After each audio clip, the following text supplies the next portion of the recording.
देखो रिकॉर्डिंग का मैसेज क्या है, स्क्रीन शेयर है। Yes ma'am. ठीक है। अच्छा देखो, हम लोग ब्रांच अकाउंटिंग में डेटर मेथड कर रहे थे। ठीक है, डेटर मेथड जस्ट हम लोगों ने स्टार्ट ही किया था। ये देखो,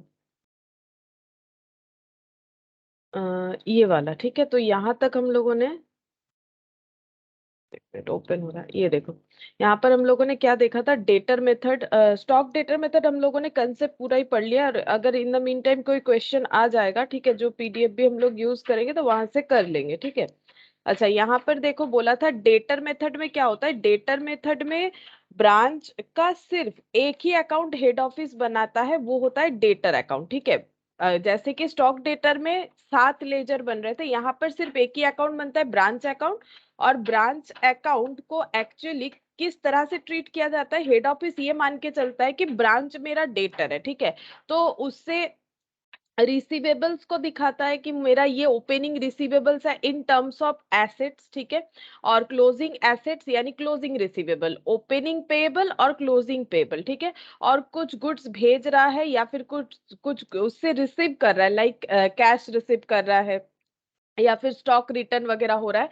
यहाँ पर बेसिकली वही सारा ट्रांजैक्शन आता है जो हेड ऑफिस और ब्रांच के अंदर होगा, और कोई भी ट्रांजैक्शन यहाँ पर नहीं आएगा। ठीक है, ये चीज हमें दिखाना था। तो ये होता है डेटर मेथड, एक बार मैंने याद दिला दिया। अब यहाँ पर क्यों प्रॉफिट या लॉस आता है, जैसे कि मैंने पहले ही बोला, तुम लोग तो डेटर अकाउंट कभी ना कभी बनाते ही हो। ठीक है, तो डेटर अकाउंट में कभी प्रॉफिट लॉस नहीं आता था। हम लोग डेटर अकाउंट बनाते थे तो हमें क्या मिलता था, या तो हमें डेटर का ओपनिंग बैलेंस मिल सकता है अगर वो मिसिंग है, क्लोजिंग मिल सकता है अगर वो मिसिंग है, डेटर से कितना पैसा मिला वो मिल सकता है अगर वो मिसिंग है, और डेटर को कितना क्रेडिट सेल किया वो मिसिंग है तो वो मिल सकता है। इसके अलावा डिस्काउंट अलाउड हो सकता है, इसके अलावा जो है बैड डेप्ट हो सकता है, लेकिन प्रॉफिट लॉस नहीं निकल के आता था। लेकिन यहाँ पर प्रॉफिट लॉस क्यों निकल के आ रहा है, क्योंकि अगर हम लोग का रिसीवेबल ओपनिंग जो है वो क्लोजिंग से कम होता है तो प्रॉफिट हो सकता है। ठीक है, कि मेरा रिसीवेबल एसेट्स इतना था और यहाँ पर एसेट इतना है, अगर मेरा रिसीवेबल 100 था और अभी 120 है तो 20 रुपीज का प्रॉफिट।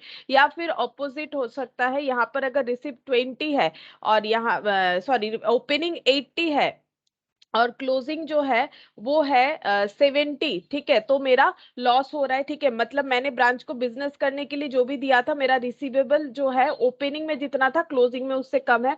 सिमिलरली हमारा लाइबिलिटी के लिए भी एप्लीकेबल हो सकता है। ठीक है, तो अगर हम लोगों का क्लोजिंग बैलेंस ओपनिंग बैलेंस में डिफरेंस आ सकता है इन टर्म्स ऑफ एसेट हो या इन टर्म्स ऑफ लाइबिलिटी हो। और इसके अलावा यहाँ पर देखो मैंने हाँ, यहाँ मैंने एसेट का दिखाया, यहाँ मैंने लाइबिलिटी का दिखाया था। और ट्रांजैक्शन इसके लिए प्रॉफिट या लॉस आ सकता है। ठीक है, रिसीवेबल और पेबल में जो गैप होगा उसके लिए प्रॉफिट या लॉस आएगा।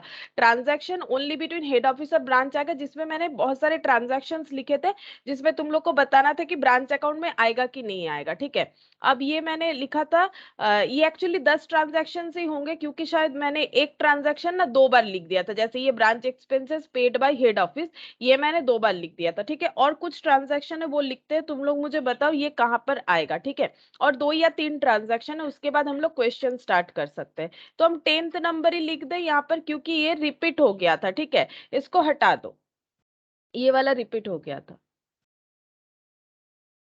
इसको हटा देते। ठीक है, तो हम लोगों ने 10 ट्रांजैक्शन लिखा था और लास्ट ट्रांजैक्शन था branch expenses paid by branch था। ठीक है, branch expenses paid by branch था। अब हम लोग 11th नंबर ट्रांजैक्शन लिखेंगे, तुम लोग बताओ कि ये कहां पर आएगा। परचेज और सेल ऑफ गुड्स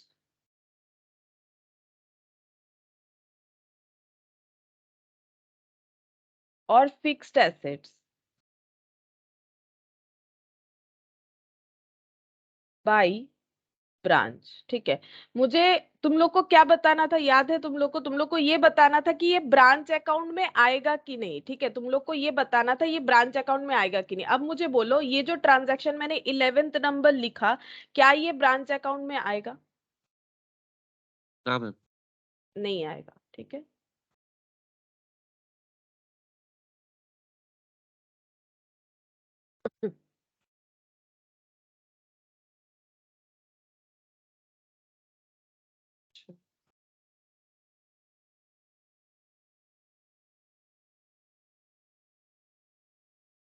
क्या हो गया? हाँ ठीक है, शायद मैंने ज्यादा जूम कर दिया था, चलो। अच्छा, तो ये नहीं आएगा, ठीक है। अच्छा, अब यहाँ पर लिख देते हैं, यहाँ पर साइड में एक पॉइंट लिख लो। स्टॉक अकाउंट ये कहाँ पर आ सकता है?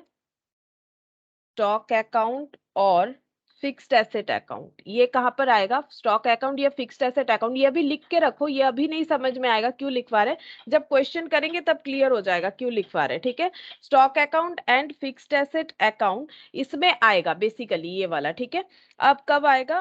Only if balance of stock account fixed asset is needed to be ascertained. If not, then no entry. ठीक है, समझा देते, समझा भी देते, ये मैंने क्या लिखा है देखो, ये जस्ट ऐसे ब्रैकेट देके लिख लो, ठीक है। ये कहां पर आएगा? ये स्टॉक अकाउंट में आ सकता है। कब स्टॉक अकाउंट में आएगा? स्टॉक अकाउंट में तब आएगा अगर हम लोगों का सेल ऑफ क्या है, सेल ऑफ हम लोगों का गुड्स है, परचेज ऑफ गुड्स या सेल ऑफ गुड्स है, और अगर फिक्स्ड एसेट वाला बात है तो फिक्स्ड एसेट अकाउंट में आएगा। कब हमें ये अकाउंट प्रिपेयर करना पड़ेगा? पहला बात है, ये ब्रांच अकाउंट में नहीं आएगा तो कहाँ आएगा? तो वो दो आंसर हमें मिला। अब ये कब हमें वहां पर लिखना है? Only if balance of stock account fixed asset account is needed. क्यों नीडेड? क्योंकि देखो, जब हम लोग यहाँ पर ये ब्रांच अकाउंट बनाएंगे तो हमें ओपनिंग एसेट्स क्लोजिंग एसेट चाहिए। तो मान लो जैसे स्टॉक है, फिक्स्ड एसेट है, तो वो तो एसेट ही होता है, तो उसका अगर हमें ओपनिंग क्लोजिंग मिसिंग है तो हम लोग मेमोरेंडम अकाउंट, मेमोरेंडम मतलब देखो यहाँ तो एक ही अकाउंट बनेगा, बाकी जो भी बनेगा रफ में बनेगा, रफ मतलब मेमोरेंडम, तो मेमोरेंडम अकाउंट बना सकते हैं अगर हमें स्टॉक का ओपनिंग क्लोजिंग चाहिए, अगर हमें एसेट का ओपनिंग क्लोजिंग चाहिए तभी बोला है, अदरवाइज करने का जरूरत नहीं है। Only if balance of stock account fixed asset account is needed to be ascertain, if not then no entry, तब हमें कोई एंट्री करने का जरूरत नहीं होगा, ठीक है। सिमिलरली यहाँ पर 12th नंबर लिखते हैं। 12th नंबर में बैड डेब्ट्स, डिस्काउंट अलाउड,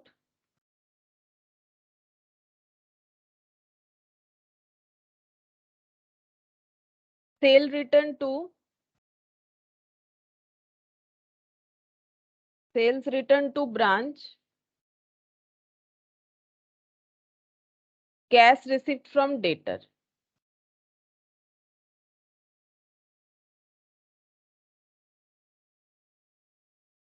बोलो क्या ये ब्रांच अकाउंट में आएगा? बताओ, पहले पहले तो ये बताओ आएगा कि नहीं। अगर नहीं आएगा तो हमें क्या करना है वो हम बता देंगे। पहले बोलो, बैड डेप्ट हुआ है, डिस्काउंट अलाउड हुआ है, सेल्स रिटर्न हुआ है टू ब्रांच, ब्रांच में, ठीक है, या फिर कैश रिसिप्ट हुआ है फ्रॉम डेटर, तो फिर क्या ये एंट्री ब्रांच अकाउंट में आएगा जो हेड ऑफिस बना रहा है? मैम। हाँ बोलो। ना आज में ना। आज बनो। गुड मॉर्निंग इनकी। Good morning ma'am. आज देना, ठीक है सर।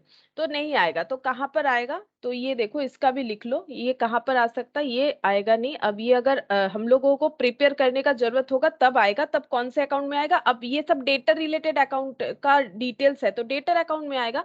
तो यहाँ पर लिख दे साइड में, यहाँ पर लिख देते हैं ब्रैकेट देके, डेटर अकाउंट में आएगा, ठीक है। ब्रांच अकाउंट में नहीं आएगा, डेटर अकाउंट में आएगा। और हमें तभी बनाना है debtor account only if balance of debtor is missing, balance of debtor is needed to be ascertained। अगर हमें ओपनिंग क्लोजिंग मान लो डेटर का बैलेंस नहीं मिल रहा है तो फिर हम लोग ये डेटर अकाउंट बना के चेक कर लेंगे कि ओपनिंग क्लोजिंग क्या है या फिर कुछ और, ठीक है। इफ नॉट, अगर ऐसा कोई जरूरत नहीं है तो देन नो एंट्री, हमें कोई अकाउंट बनाने का जरूरत नहीं पड़ेगा, ठीक है। हमें कौन सा रफ अकाउंट बनाना है नहीं है वो तो डिपेंड करेगा क्वेश्चन के ऊपर ना। अगर क्वेश्चन में कुछ मिसिंग रहेगा तभी हम लोग बनाएंगे ना, नहीं तो क्यों बनाएंगे, ठीक है। ये हो गया हम लोग का 12th नंबर, ठीक है। अब चलो, अब नेक्स्ट 13 नंबर पे चलते हैं, पेटी कैश एक्सपेंसेस। ये पॉइंट यहाँ पर काफी मिलता है डेटर अकाउंट मेथड में। पेटी कैश एक्सपेंसेस, ठीक है। इसका दो पार्ट हो जाएगा, एक हो जाएगा अंडर इम्प्रेस्ड सिस्टम, तब क्या होगा, और अंडर नॉन इम्प्रेस्ड सिस्टम तब क्या होगा, ठीक है। तो तुम लोग को इम्प्रेस्ड नॉन इम्प्रेस्ड सिस्टम पता है? जिन्होंने फाउंडेशन किया है मान लो, उनको एक्चुअली फाउंडेशन क्यों, ये 11 का ही होता है। अगर कोई कॉमर्स पढ़ रहा है 11 में, तो इम्प्रेस्ड सिस्टम पेटी कैसे एक्सपेंसिव में होता है। तो कोई बता सकता है इम्प्रेस्ड सिस्टम क्या होगा? क्योंकि हम तो फाउंडेशन में बताते हैं। तो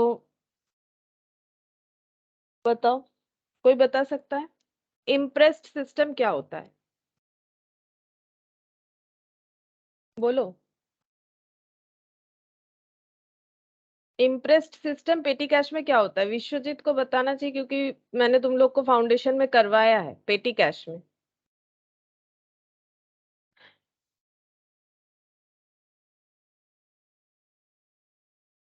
और एक होगा अंडर नॉन इम्प्रेस्ड सिस्टम। चलो पहले बता देते हैं इम्प्रेस्ड और नॉन इम्प्रेस्ड सिस्टम क्या होता है। यहाँ पर क्या होता है कि बिजनेस में जो छोटा छोटा खर्चा है, ठीक है, बहुत ही छोटा छोटा, जैसे कि कुछ कार्टेज का हो गया, छोटा मोटा वेजेस हो गया, स्टेशनरी का खर्चा हो गया, ठीक है, इस तरह के खर्चे के लिए सारा खर्चा अगर जो सीनियर अकाउंटेंट है ना, ठीक है, जो सीनियर अकाउंटेंट है, उनको अगर सारा बर्डन दे दिया जाए ना, तो फिर उनका दिमाग खराब हो जाएगा। क्यों भाई? क्योंकि वो सारा का सारा डेटा जो है वो खुद मेंटेन करेंगे, तो उनके लिए बहुत ज्यादा मुश्किल हो जाएगा। वो बड़े बड़े परचेज सेल का भी ट्रांजैक्शन रख रहे हैं, छोटा छोटा चीजों का भी ट्रांजैक्शन रख रहे हैं। तब हम लोग क्या कर सकते हैं, पेटी कैशियर यानी जूनियर, एक सीनियर कैशियर और एक जूनियर कैशियर का यहाँ पर कंसेप्ट आ जाएगा। तो जो सीनियर कैशियर है वो क्या बोलेंगे जूनियर कैशियर को कि हम तुम्हें एक फिक्स्ड अमाउंट दे देंगे एक फिक्स्ड पीरियड के लिए। अब वो पीरियड क्या हो सकता है? वो पीरियड 1 मंथ भी हो सकता है, वो पीरियड 15 डेज भी हो सकता है, वो पीरियड 1 वीक भी हो सकता है। डिपेंड कर रहा है कि ऑर्गेनाइजेशन कैसा सोच रहा है। तो बोलेगा कि हम मान लो यहाँ पर हम एग्जाम्पल ले रहे हैं, 1 मंथ के लिए तुम्हें हम 10,000 देते हैं, तुम इसमें से बिजनेस का जो भी छुटपुट खर्चा है वो पे कर देना, ठीक है। पे करके मुझे बताना कि कितना तुम्हारे पास बैलेंस रह रहा है, ठीक है। फिर क्या होगा, देखो मान लो 1 मंथ के लिए दे दिया, अब ये कैशियर अपना इससे खर्चा पे किए जा रहा है, ठीक है, बहुत सारा खर्चा पे किया, छोटा छोटा छोटा छोटा खर्चा पे करने के बाद, ठीक है, इसके पास 1 मंथ बाद कितना बच रहा है, इसके पास 1 मंथ बाद 2,000 बच रहा है। इसको क्या करना पड़ेगा, ये रिपोर्ट करना पड़ेगा किसी सीनियर कैशियर को कि मेरे पास आपने जो पैसा दिया था उससे 8,000 खर्चे हो गए, 2,000 बचे हुए, ठीक है, 2,000 बचे हुए हैं।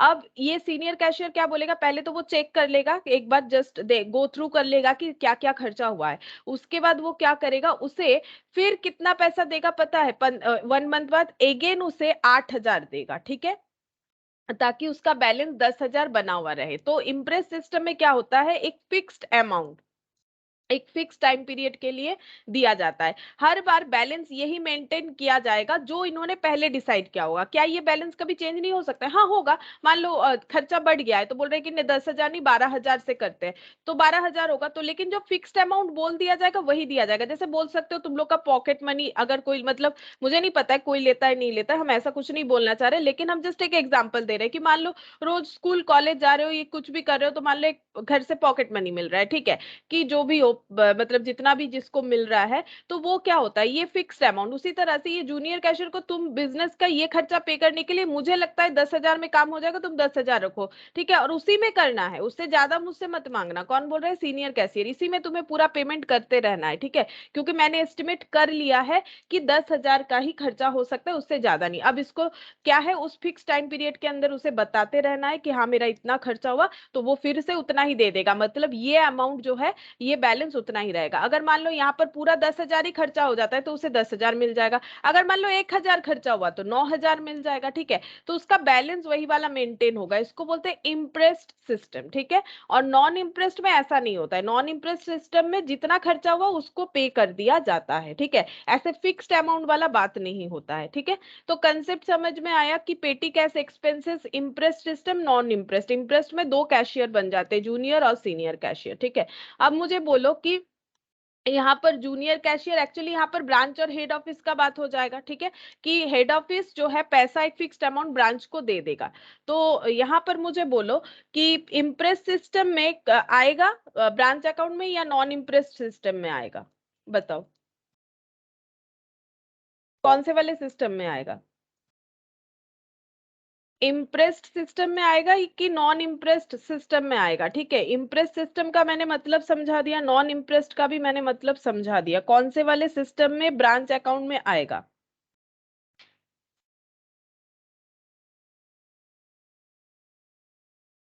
बोलो कौन से वाले सिस्टम में आएगा? नॉन इम्प्रेस्ड में क्या होता है, ऐसे जूनियर सीनियर वाला बात नहीं होगा, वहां पर अपना खर्चा, छोटा मोटा खर्चा भी खुद ही को पे करना पड़ेगा बिजनेस को। तो कौन से वाले सिस्टम में आएगा? अरे बोलो।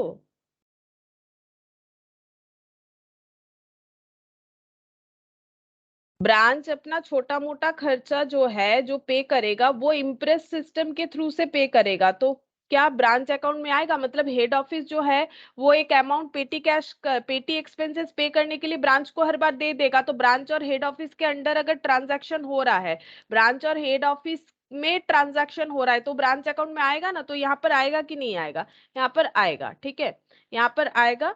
अच्छा, और किस लिए आएगा वो भी देखो, यहाँ पर ब्रांच अकाउंट में आएगा। और क्यों आएगा? क्योंकि अगर हमें जरूरत हो, ये देखो, under impressed system the opening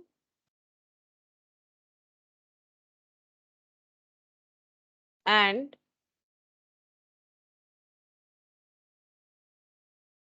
closing balance of पेटी कैश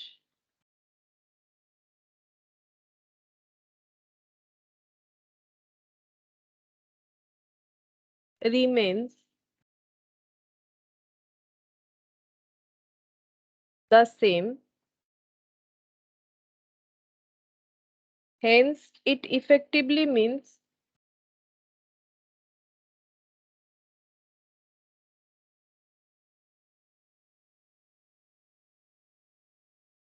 that all petty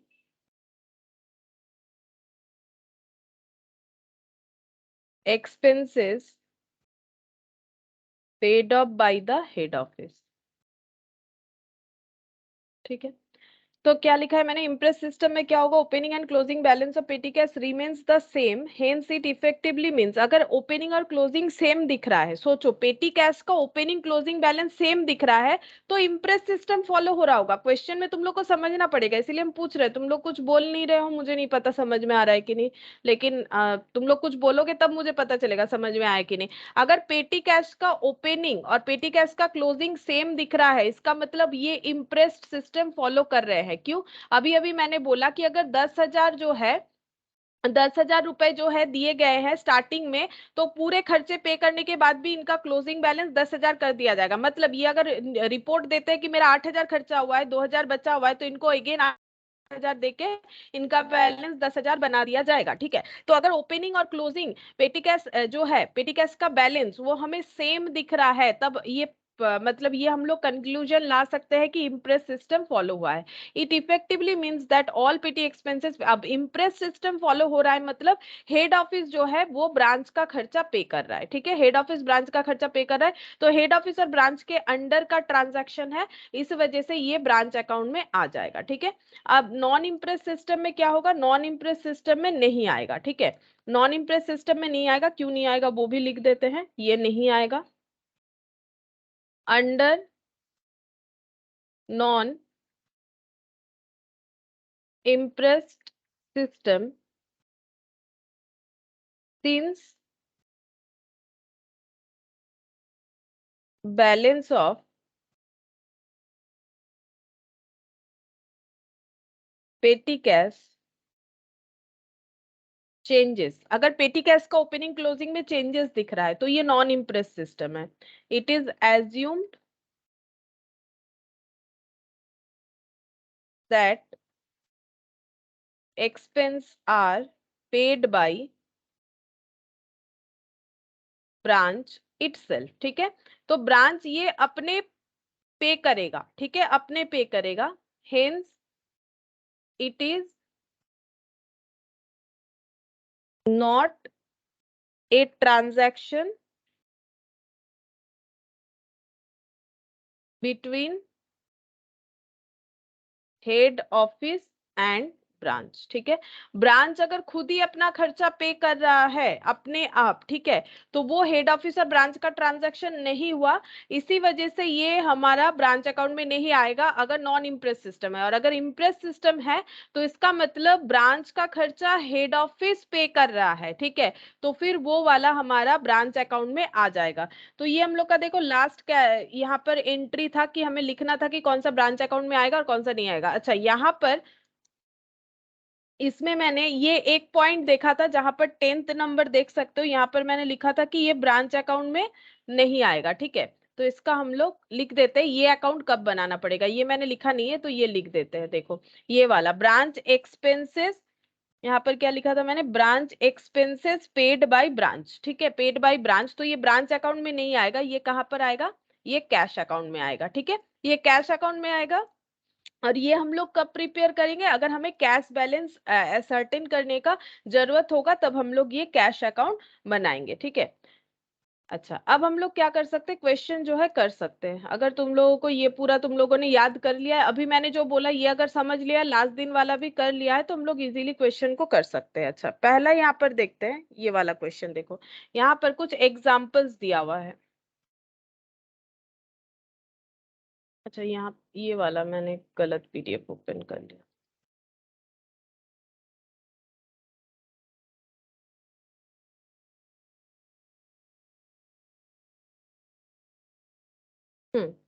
ये वाला जो है यहाँ पर क्या दे रखा है, देखो यहाँ पर दे रखा है XP limited opened a branch at Delhi and sent goods costing 50,000 to Delhi branch. Delhi branch sold entire goods on credit at 62,000। No other transaction occurred at branch. Prepare branch account. अगर ब्रांच अकाउंट बोला है तब हमें पता चलेगा कौन से मेथड से बोल रहा है, कौन सा मेथड से बनाने के लिए बोल रहा है। और पहला बात है कि ये डिपेंडेंट ब्रांच है कि इंडिपेंडेंट ब्रांच है, बताओ।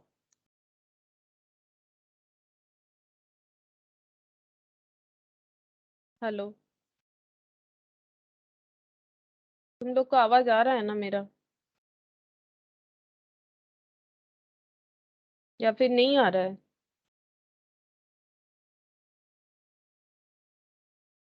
Yes ma'am. हाँ तो बोलो। XP limited open day branch सबसे पहला है, जब बोल रहा है ब्रांच अकाउंट बनाने के लिए, फिर ये कौन सा मेथड हो गया, डिपेंडेंट ब्रांच है कि इंडिपेंडेंट है?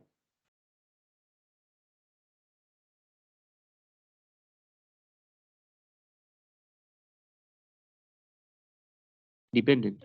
डिपेंडेंट।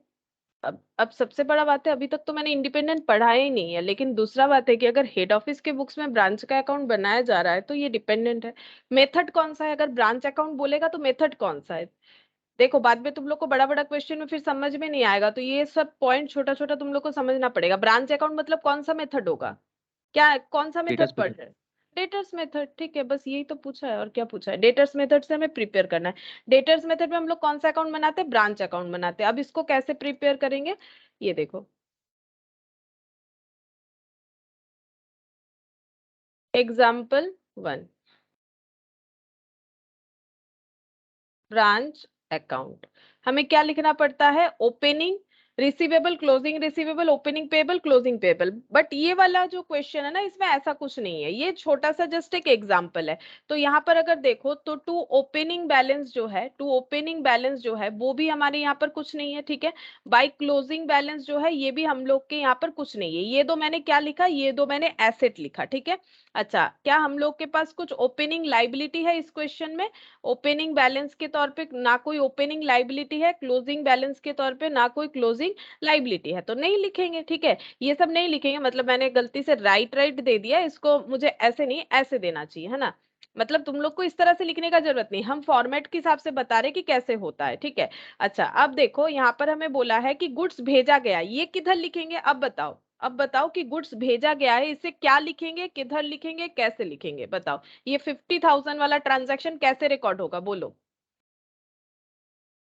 बोलो, 50,000 वाला ट्रांजैक्शन कैसे रिकॉर्ड होगा? फॉर्मेट देखो ना, 50,000 वाला ट्रांजैक्शन कैसे रिकॉर्ड होगा? गुड्स भेजा जा रहा है तो क्या लिखेंगे? To goods send to branch, कितना हो जाएगा? 50,000, ठीक है। अच्छा, इसके बाद देखो क्या बोला है यहाँ पर, 62,000 का बोल रहा है कि क्रेडिट सेल हुआ है। इसका एंट्री कैसे होगा बोल सकते हो? क्रेडिट सेल मतलब क्या हो जाएगा बताओ, कहां पर लिखना चाहिए क्रेडिट सेल? मुझे बताओ कहां पर लिखना चाहिए?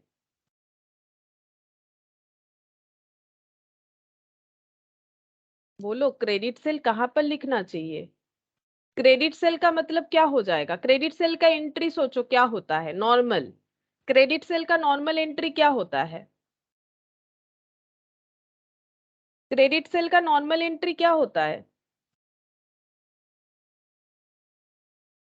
ডেটাস account debit to sale. Debtors account debit to sale, তাহলে এখানে আমাকে কি লিখতে হবে? আমি যদি এটা বলতে চাই, আমি এটা ব্রাঞ্চ অ্যাকাউন্টে দেখাতে চাইছি। ব্রাঞ্চ অ্যাকাউন্ট মানে সেই অ্যাকাউন্ট যেখানে ডেটার আর হেড অফিসের মধ্যে ট্রানজাকশন হবে। তাহলে ব্রাঞ্চ ক্রেডিট সেল করেছে, তাহলে সেটাকে হেড অফিস কিভাবে দেখাবে? কোথায় দেখাবে? ব্রাঞ্চের ডেটার হেড অফিস কি বলবে? ব্রাঞ্চের সবকিছুই আমার, ব্রাঞ্চের ডেটার আমার ডেটার, ব্রাঞ্চের অ্যাসেট আমার অ্যাসেট। তো কিভাবে দেখাবে? कैसे दिखाएगा बोलो? डेटर कहाँ लिखना चाहिए हमें? मतलब वो तो नॉलेज होना चाहिए ना कि डेटर हमें कहाँ लिखना पड़ेगा, तभी ना हम लोग क्वेश्चन को कर पाएंगे।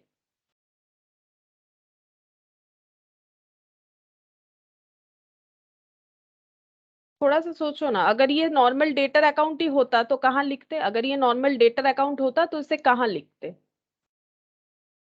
मतलब ये क्या हो जाएगा? रिसीवेबल हो जाएगा। रिसीवेबल होगा कि नहीं? रिसीवेबल हो जाएगा कि 62,000 का सेल किया है, एंटायर गुड्स ऑन क्रेडिट, मतलब सारे के सारे गुड्स, मतलब 50,000 को 62,000 में बेच दिया तो क्लोजिंग डेटर हो जाएगा। ठीक है, क्लोजिंग डेटर, क्लोजिंग बैलेंस में हमें डेटर मिल जाएगा। कितने का डेटर जनरेट हुआ? 62,000, और सारे के सारे गुड्स बेच दिए गए तो क्लोजिंग स्टॉक जो है वो हमारा कुछ नहीं रहेगा। ठीक है, तो क्या बेच के प्रॉफिट हुआ कि लॉस, और कितना हुआ बताओ? बेच के प्रॉफिट हुआ कि लॉस, और कितना हुआ? बेच के प्रॉफिट ही हुआ। 50,000 entire goods sale by branch at 62,000, then क्या हो जाएगा? प्रॉफिट ही हुआ ना। कितना प्रॉफिट हुआ? 12,000 टू नेट प्रॉफिट। ठीक है, टू नेट प्रॉफिट। अच्छा, नेक्स्ट चलते हैं, एग्जाम्पल 2। एग्जाम्पल 2 में क्या बोला है देखो यहाँ पर बोल रहा है XP limited open a new branch at Delhi. XP limited send goods costing 50,000 to Delhi branch. Delhi branch sold entire goods in cash for 50,000। अब कैश में बेच दिया है। ठीक है, छोटा छोटा पॉइंट हमें अलग अलग दिया है, हमें ये नॉलेज बनाने के लिए कि कैसे लिखना पड़ेगा। Branch paid expenses of 8,000, no other transaction occurred at branch, prepare branch account in head office and find out the profit. ठीक है, हमें ब्रांच अकाउंट बनाने के लिए बोला है। ठीक है, तो हम ब्रांच अकाउंट बना लेते हैं यहाँ पर।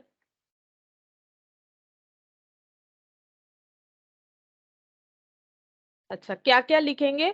ओपनिंग क्लोजिंग लिखना पड़ेगा, रिसीवेबल वगैरह कुछ है तो। ओपन ए न्यू ब्रांच बोल रहा है कि गुड्स भेजा गया है 50,000 का, तो यहाँ पर लिख देते टू गुड्स सेंट।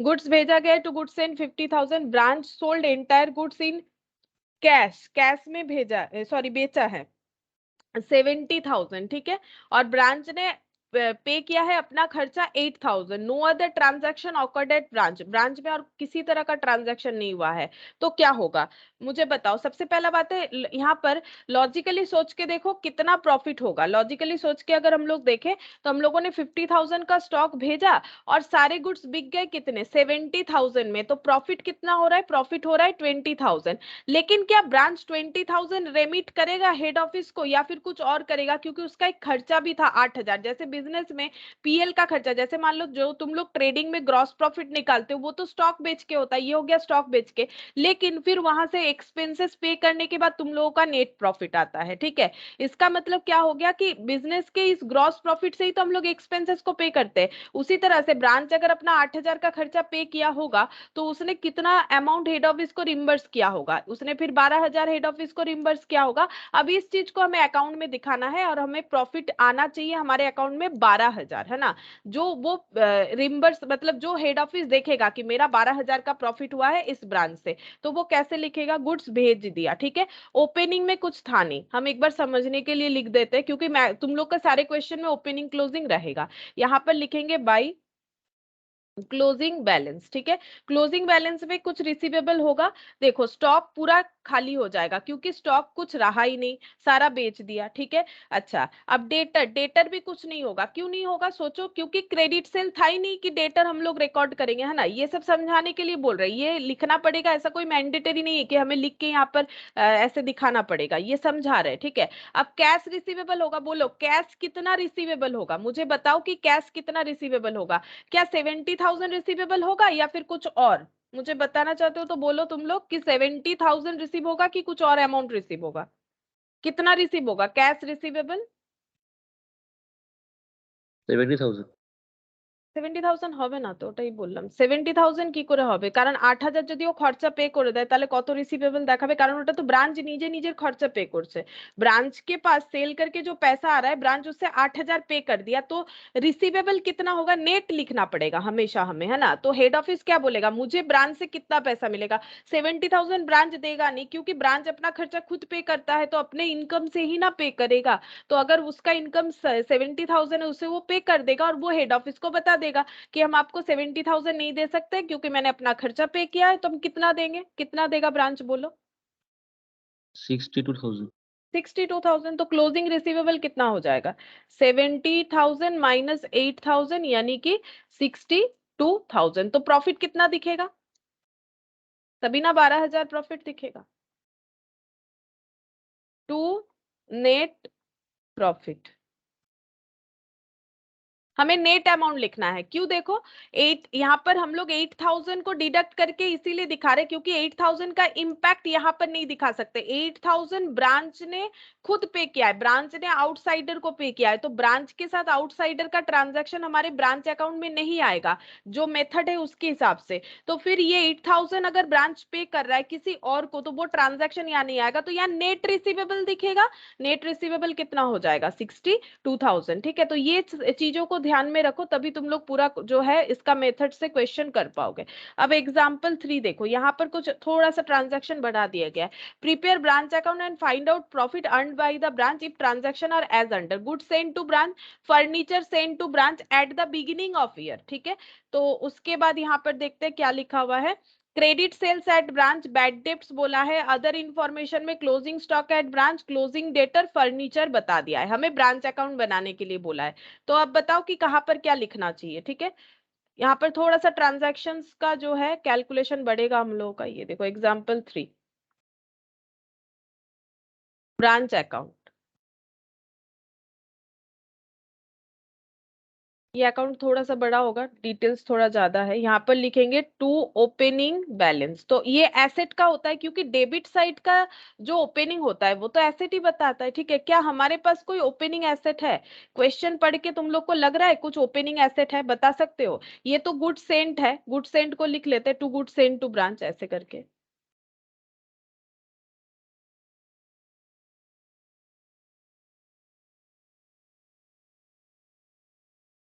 ओपनिंग में क्या बताएंगे बोलो, फर्नीचर सेंड टू ब्रांच, ये opening at the beginning of the year, क्या ये ओपनिंग में आएगा बोलो, क्या ये ओपनिंग में आएगा, पढ़ के समझना पड़ेगा ना कि eight the beginning of the year, beginning मतलब ओपनिंग होता है कि नहीं, बिगिनिंग मतलब तो ओपनिंग ही होता है। तो यहाँ पर क्या लिखेंगे, फर्नीचर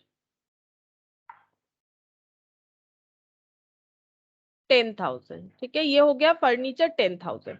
अच्छा, उसके बाद यहाँ पर देखो क्रेडिट सेल्स एट ब्रांच, ठीक है, क्रेडिट सेल्स एट ब्रांच बोला है, बैड डेप्ट बोला है, अदर इंफॉर्मेशन में closing stock at branch, closing debtor, furniture after depreciation ये बता रखा है। तो हमें क्लोजिंग कुछ बैलेंसेस दे रखा है, वो भी रिसीवेबल। क्यों रिसीवेबल?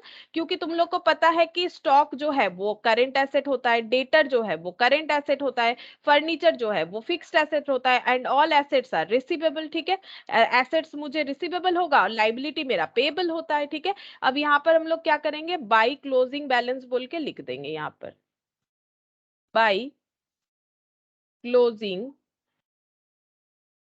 बैलेंस। ठीक है, क्लोजिंग बैलेंस में क्या क्या आ जाएगा, क्लोजिंग बैलेंस में आ जाएगा हम लोग का स्टॉक, अच्छा, डेटर,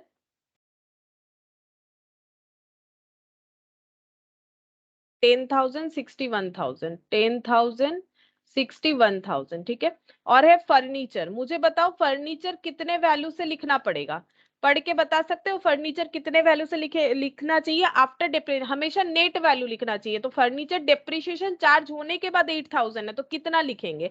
क्या 8,000 लिखेंगे या फिर उसमें फिर से डेप्रिसिएशन चार्ज करना पड़ेगा? बताओ। ये बता दिया है कि ये क्लोजिंग बैलेंसेस है, अदर इंफॉर्मेशन में क्लोजिंग क्लोजिंग। अगर डेप्रिसिएशन चार्ज हो चुका है तो क्या ये ओपनिंग हाँ बोलो। 8,000। 8,000 ही लिखना पड़ेगा, करेक्ट, 8,000 लिखना पड़ेगा।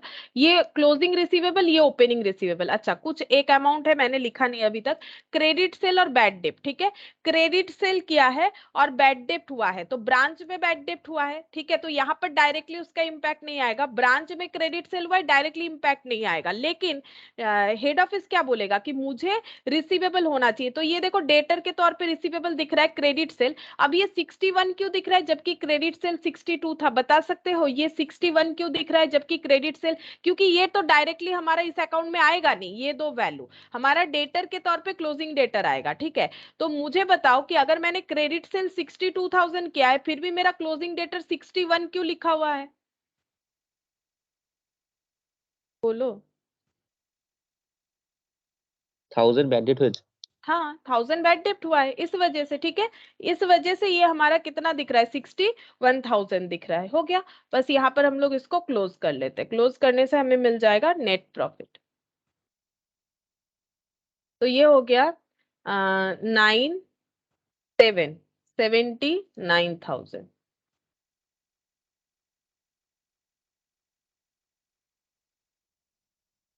19,000। ठीक है, नेट प्रॉफिट हो गया। अच्छा, और ये देखो, ये डेटर का जो है ना, मतलब डेटर का अकाउंट ये 61 कैसे आएगा, इसको बोलते हैं हम लोग मेमो डेटर, मतलब रफ वर्क कर सकते हैं। यहाँ पर जरूरत नहीं, हम समझा देते हैं। ये देखो, इसको हम लोग बोलेंगे मेमो डेटर अकाउंट। कैसे बना सकते हैं? डेटर का ओपनिंग हम लोगों के पास कुछ नहीं था, ठीक है, क्लोजिंग भी हम लोगों को कैलकुलेट करना पड़ेगा। यहाँ पर क्रेडिट सेल बोल रखा था, देख सकते हो, डेटर टू सेल हो जाएगा 62,000, यहाँ पर हम लोग लिख देंगे 62,000। ठीक है, और बैड डेप्ट को लिखेंगे बाई बैड डेप्ट बोल के 1,000। ठीक है, ओपनिंग कुछ था नहीं तो नहीं लिखेंगे, ओपनिंग में अगर कुछ नहीं है तो क्या लिखे, कुछ नहीं लिखे। यहाँ पर हो गया 62,000 और क्लोजिंग कितना हो जाएगा, 61,000, और यही वाला हमें लिखना पड़ेगा। ठीक है, तो इस तरह से हम लोग मेमो डेटर अकाउंट बना सकते हैं। अच्छा, अब नेक्स्ट देखो, इससे थोड़ा सा क्वेश्चन यहाँ पर हमें बड़ा दिखेगा। ये देखो, ये वाला क्वेश्चन जो है इसको हमें किस तरह से बनाने के लिए बोला है। हाँ, यहाँ पर पढ़ के समझना पड़ेगा ये कौन से मेथड से होगा। देखो क्या लिखा हुआ है, Buckingham Brothers Bombay have a branch at Nagpur. They send goods at cost to their branch at Nagpur. Branch Nagpur में है, हेड ऑफिस जो है वो कहाँ पर है, बॉम्बे में है। ठीक है, अच्छा, अब ये लोग क्या कर रहे हैं, अपने ब्रांच जो नागपुर में है वहां पर कॉस्ट में गुड्स भेजते हैं। However direct purchase are also made by the branch for payment are made at head office. बोल रहा है इसके अलावा भी ब्रांच अगर चाहे तो अपना परचेज खुद कर सकता है, ऐसा जो है परमिशन दिया गया है। However direct purchase are also made by branch for which payments are made at head office, जिसका पेमेंट लेकिन हेड ऑफिस करेगा। परचेज ब्रांच कर सकता है, मतलब नागपुर में अगर उसे कुछ खरीदना है तो ब्रांच खरीद सकता है, लेकिन पेमेंट कहाँ से जाएगा, पेमेंट जाएगा बॉम्बे से, हेड ऑफिस से। All the daily collection are transfer from branch to the head office. Daily जो भी ट्रांजैक्शन करके रिसीव होता है ब्रांच में वो पूरा हर रोज जो है हेड ऑफिस में जाता है। ठीक है, अभी तक लेकिन ये क्वेश्चन पढ़ के ये नहीं समझ में आ रहा है कि ये स्टॉक डेटर है कि डेटर है, आगे पढ़ने से समझ में आएगा। ये पढ़ के थोड़ी ना समझ में आ रहा है कि स्टॉक डेटर मेथड है कि डेटर मेथड है। From the following prepare Nagpur branch account, जब भी ऐसा बोल दिया इसका मतलब हमें डेटर मेथड से क्वेश्चन को करना है, ठीक है। तो branch account in the books of head office by debtors method, अब यहाँ पर देखो क्लियरली बता दिया है डेटर्स मेथड, ठीक है। अब क्या क्या बोल रखा है, ओपनिंग बैलेंस, ये देखो इम्प्रेस्ड कैश सिस्टम, मतलब पैसा जो है हेड ऑफिस अपने हिसाब से एक फिक्स्ड कर रखा है उतना ही देता है। इम्प्रेस्ड कैसे, इसीलिए मैंने बता दिया, इम्प्रेस्ड अगर नहीं बताते तो नहीं समझ में आता। सन्ड्री डेटर बता दिया है, स्टॉक बता दिया है, ये सब ओपनिंग बता रहा है, ठीक है। Transferred from head office, head office ने जितना स्टॉक ट्रांसफर किया था उसका ओपनिंग बैलेंस, डेटर का ओपनिंग बैलेंस, इम्प्रेस्ड कैश का ओपनिंग बैलेंस। इसके अलावा डायरेक्ट परचेज जो हेड ऑफिस ने ब्रांच ने किया है, डायरेक्ट परचेज ये किसका बता रहा है, जो ब्रांच ने किया है, क्योंकि ब्रांच को बोला गया ना तुम अपने इलाके से डायरेक्ट परचेज कर सकते हो। कैश सेल ब्रांच में हुआ, क्रेडिट सेल जो ब्रांच में हुआ, डायरेक्ट परचेज, ठीक है। ये यहां पर भी दिख रहा है, ये भी दिख रहा है, ये ओपनिंग वाला दिख रहा है, ठीक है। रिटर्न फ्रॉम कस्टमर, कस्टमर ने रिटर्न किया, goods send to branch from head office, transfer from head office for petty cash expenses, ठीक है। अच्छा और क्या है देखते हैं, बस और कुछ नहीं है। इधर पढ़ते हैं, इधर क्या क्या दे रखा है देखो, बैड डेप्ट दे रखा है, discount to customer, remittance to head office में received by head office, remittance to head office not received by head office so फार, मतलब रेमिट किया गया था ब्रांच के तरफ से हेड ऑफिस को, लेकिन उसमें कुछ रिसीवेबल है, कुछ अभी तक रिसीव नहीं हुआ है, मतलब इन ट्रांजिट होगा, मतलब अभी तक पहुंचा नहीं है, ठीक है। Branch expenses directly paid by head office दे दिया है, फिर क्लोजिंग बैलेंसेस दे दिया है, डायरेक्ट परचेज वाला स्टॉक का क्लोजिंग बैलेंस दिख रहा है, ट्रांसफर फ्रॉम हेड ऑफिस, मतलब ये इनके पास दो तरह का स्टॉक है, एक हेड ऑफिस से मिलता है, एक ये खुद परचेज करते हैं, तो दोनों स्टॉक का अलग अलग यहाँ पर क्लोजिंग रिसीवेबल दिखा दिया है। डेटर मिसिंग है यानी हमें डेटर अकाउंट बनाना पड़ेगा, इम्प्रेस्ड कैश मिसिंग है यानी हमें इम्प्रेस्ड कैश अकाउंट बनाना पड़ेगा, पेटी कैश एक्सपेंस दे दिया है, तो ये जो क्वेश्चन मार्क है इसका अकाउंट तो कंफर्म हमें प्रिपेयर करना पड़ेगा, और बाकी अगर लिखते हुए हमें कुछ लग रहा है कि मिसिंग है देन हमें उसका भी अकाउंट प्रिपेयर करना पड़ेगा, ठीक है। अब हम लोग पहले जो है यहाँ पर डेटर मेथड बोल के लिख लेते हैं, देखो इलास्ट्रेशन 1A ऐसे लिखा हुआ है, ठीक है। इन द बुक्स ऑफ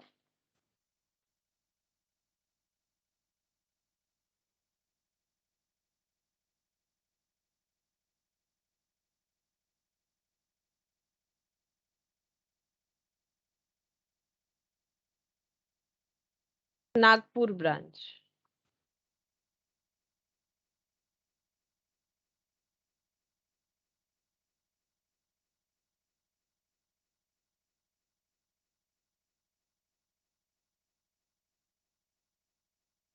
ये पूरा जगह रख देते हैं क्योंकि बहुत सारा ट्रांजैक्शन है और ओपनिंग क्लोजिंग करके लिखना पड़ता है ना, तो जगह ज्यादा चाहिएगा हमें। और दो हमारा क्वेश्चन मार्क था, तो दो अकाउंट तो वर्किंग नोट में बनेगा ही बनेगा, एक हो जाएगा डेटर का, एक देखो डेटर का क्लोजिंग हम लोगों के पास मिसिंग रखा हुआ था, और एक पेटी कैश का, इम्प्रेस्ड कैश का, ठीक है, डेटर और इम्प्रेस्ड कैश, तो यहाँ पर एक बना लेते हैं मेमोरेंडम डेटर, मेमोरेंडम का मतलब रफली बनाया हुआ अकाउंट, मेमोरेंडम डेटर अकाउंट,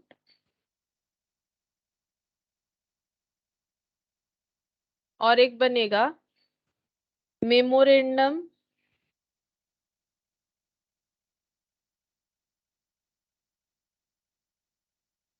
पेटी कैश अकाउंट,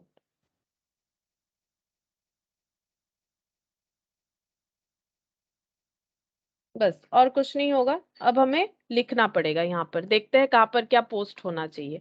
अच्छा सबसे पहले यहाँ पर तो ओपनिंग रिसीवेबल आ जाएगा, टू ओपनिंग, ऐसे भी लिख सकते हो, टू ओपनिंग बैलेंस बीडी भी लिख सकते हो, टू ओपनिंग एसेट भी लिख सकते हो, टू ओपनिंग ब्रांच एसेट भी लिख सकते हो, हम बैलेंस बीडी लिख देते हैं, कोई भी एक तरीके से लिखने से ही होगा। अच्छा यहाँ पर क्या क्या आ जाएगा, ओपनिंग लिखा हुआ था हम लोग का, यहाँ पर देख देख के लिख लेते, देख के ही लिखना है और कुछ नहीं, इम्प्रेस्ड कैश 2000, यहाँ पर लिखेंगे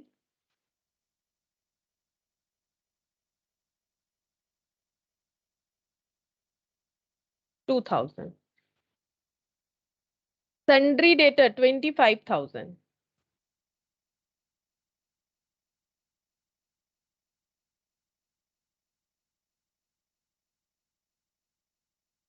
अच्छा, और क्या लिख सकते हैं? Stock transferred from head office 24,000। Transfer from, क्योंकि दो तरह का स्टॉक है, ठीक है, तो हम लोग अलग अलग लिख लेते हैं। यहाँ पर हेड ऑफिस ने जो ट्रांसफर किया था उसका ओपनिंग स्टॉक दिख रहा है 24,000, ठीक है।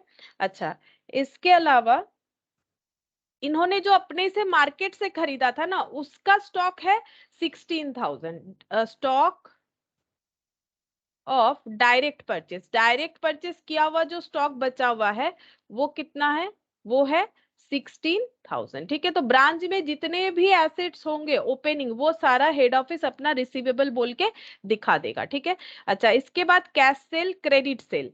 अच्छा, कैश सेल, क्रेडिट सेल, ये डायरेक्टली तो यहाँ पर नहीं दिखाएंगे क्योंकि सेल हो रहा है ब्रांच और हेड ऑफिस के बीच में, नहीं ब्रांच और कस्टमर के बीच में, तो वो ट्रांजैक्शन यहाँ पर डायरेक्टली नहीं आएगा। इसका इम्पैक्ट कैसे आएगा कि ब्रांच हेड ऑफिस को कितना पैसा रेमिट करेगा, ठीक है, तो ये डायरेक्टली तो कभी नहीं आएगा। अच्छा, अब ये यहाँ पर डायरेक्ट परचेस बोला है तो ब्रांच ने खुद परचेस किया है तो ये भी नहीं आएगा, ठीक है, ब्रांच ने खुद परचेस किया है तो ये नहीं आएगा। लेकिन यहाँ पर क्वेश्चन में ना कुछ बताया था कि ब्रांच डायरेक्टली परचेस कर सकता है लेकिन उसका पेमेंट हेड ऑफिस के थ्रू से होगा, यानी जब जब ब्रांच खुद से परचेस किया है तब तब हेड ऑफिस के पास से पेमेंट चला गया, ठीक है, तो फिर ये हो गया हेड ऑफिस और ब्रांच के अंदर का ट्रांजैक्शन, ठीक है।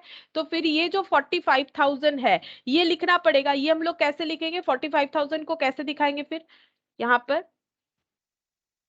पर हम लोग लिखेंगे टू, क्या लिखना पड़ेगा? ये कैसा परचेज है? ये कैसा परचेज है? यहाँ पर बोला है डायरेक्ट परचेज। अब कैसे खर्चा होता है यहाँ पर देखना पड़ेगा। डायरेक्ट परचेज 45,000 बोल रखा है। They send goods at cost to their branch, however direct purchase are also made by the branch for which payment are made at head office. Head office payment में देगा। All the daily collection are transferred from branch to head office.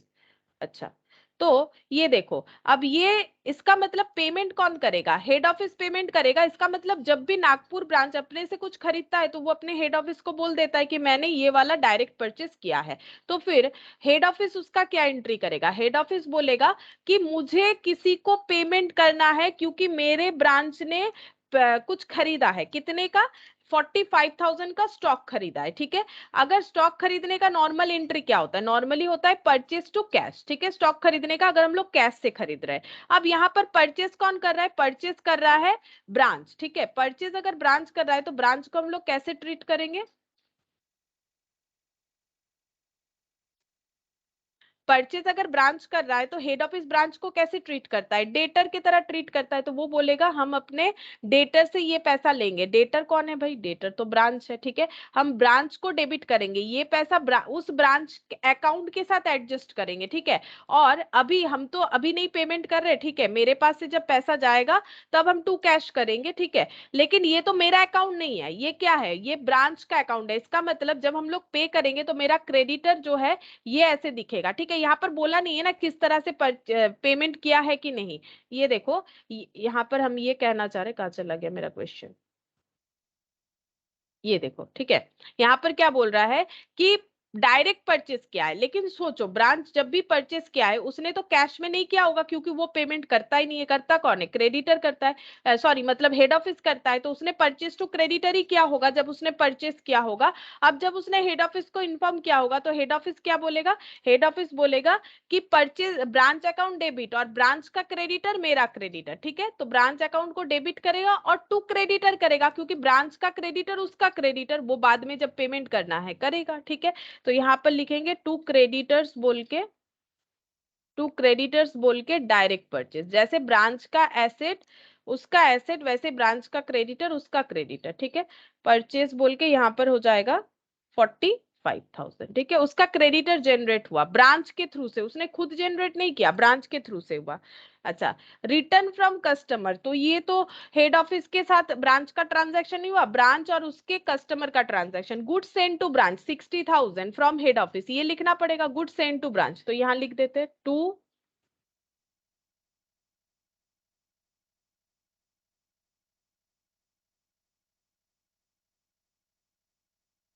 60,000। ये हो गया to goods send to branch. अच्छा, अब यहाँ पर transfer from head office for petty cash expenses, petty cash expenses के लिए हेड ऑफिस ने ट्रांसफर किया है। तो ये तो हम लोग पेटी कैश अकाउंट में देखेंगे कि इसका ओवरऑल इम्पैक्ट क्या आ रहा है, ठीक है। अच्छा, अब ये कैश सेल क्रेडिट सेल ये लिख ले डेटर अकाउंट में। ये देखो डेटर अकाउंट में हम लोग का क्रेडिट सेल आ जाएगा, तो डेटर अकाउंट का लिख लेते हैं पहले, तो टू बैलेंस बीडी लिख लेते हैं। ये देखो डेटर अकाउंट बना लेते हैं तो वहां लिखने में आसानी हो जाएगा। तो डेटर का ओपनिंग बैलेंस है 25,000, हमारे पास मिसिंग था क्लोजिंग, तो मैंने 25,000 लिख लिया। क्रेडिट सेल हुआ है तो टू सेल्स यहाँ पर लिख देंगे क्रेडिट। क्रेडिट सेल हुआ है, क्रेडिट सेल कितना हुआ है 1,30,000, तो ये लिख लेते हैं। अच्छा, डेटर ने रिटर्न किया 3,000, तो यहाँ पर हो जाएगा बाई रिटर्न 3,000, या फिर सेल्स रिटर्न भी चाहो तो लिख सकते हो, ठीक है। अच्छा, फिर उसके बाद यहाँ पर और क्या क्या होगा, यहाँ पर कुछ बैड डेप्ट वगैरह भी था, देख लेते हैं। यहाँ पर ऊपर था, ये रहा बैड डेप्ट डिस्काउंट टू कस्टमर, ये सब यहाँ पर ही लिखना पड़ेगा बाई बैड डेप्ट।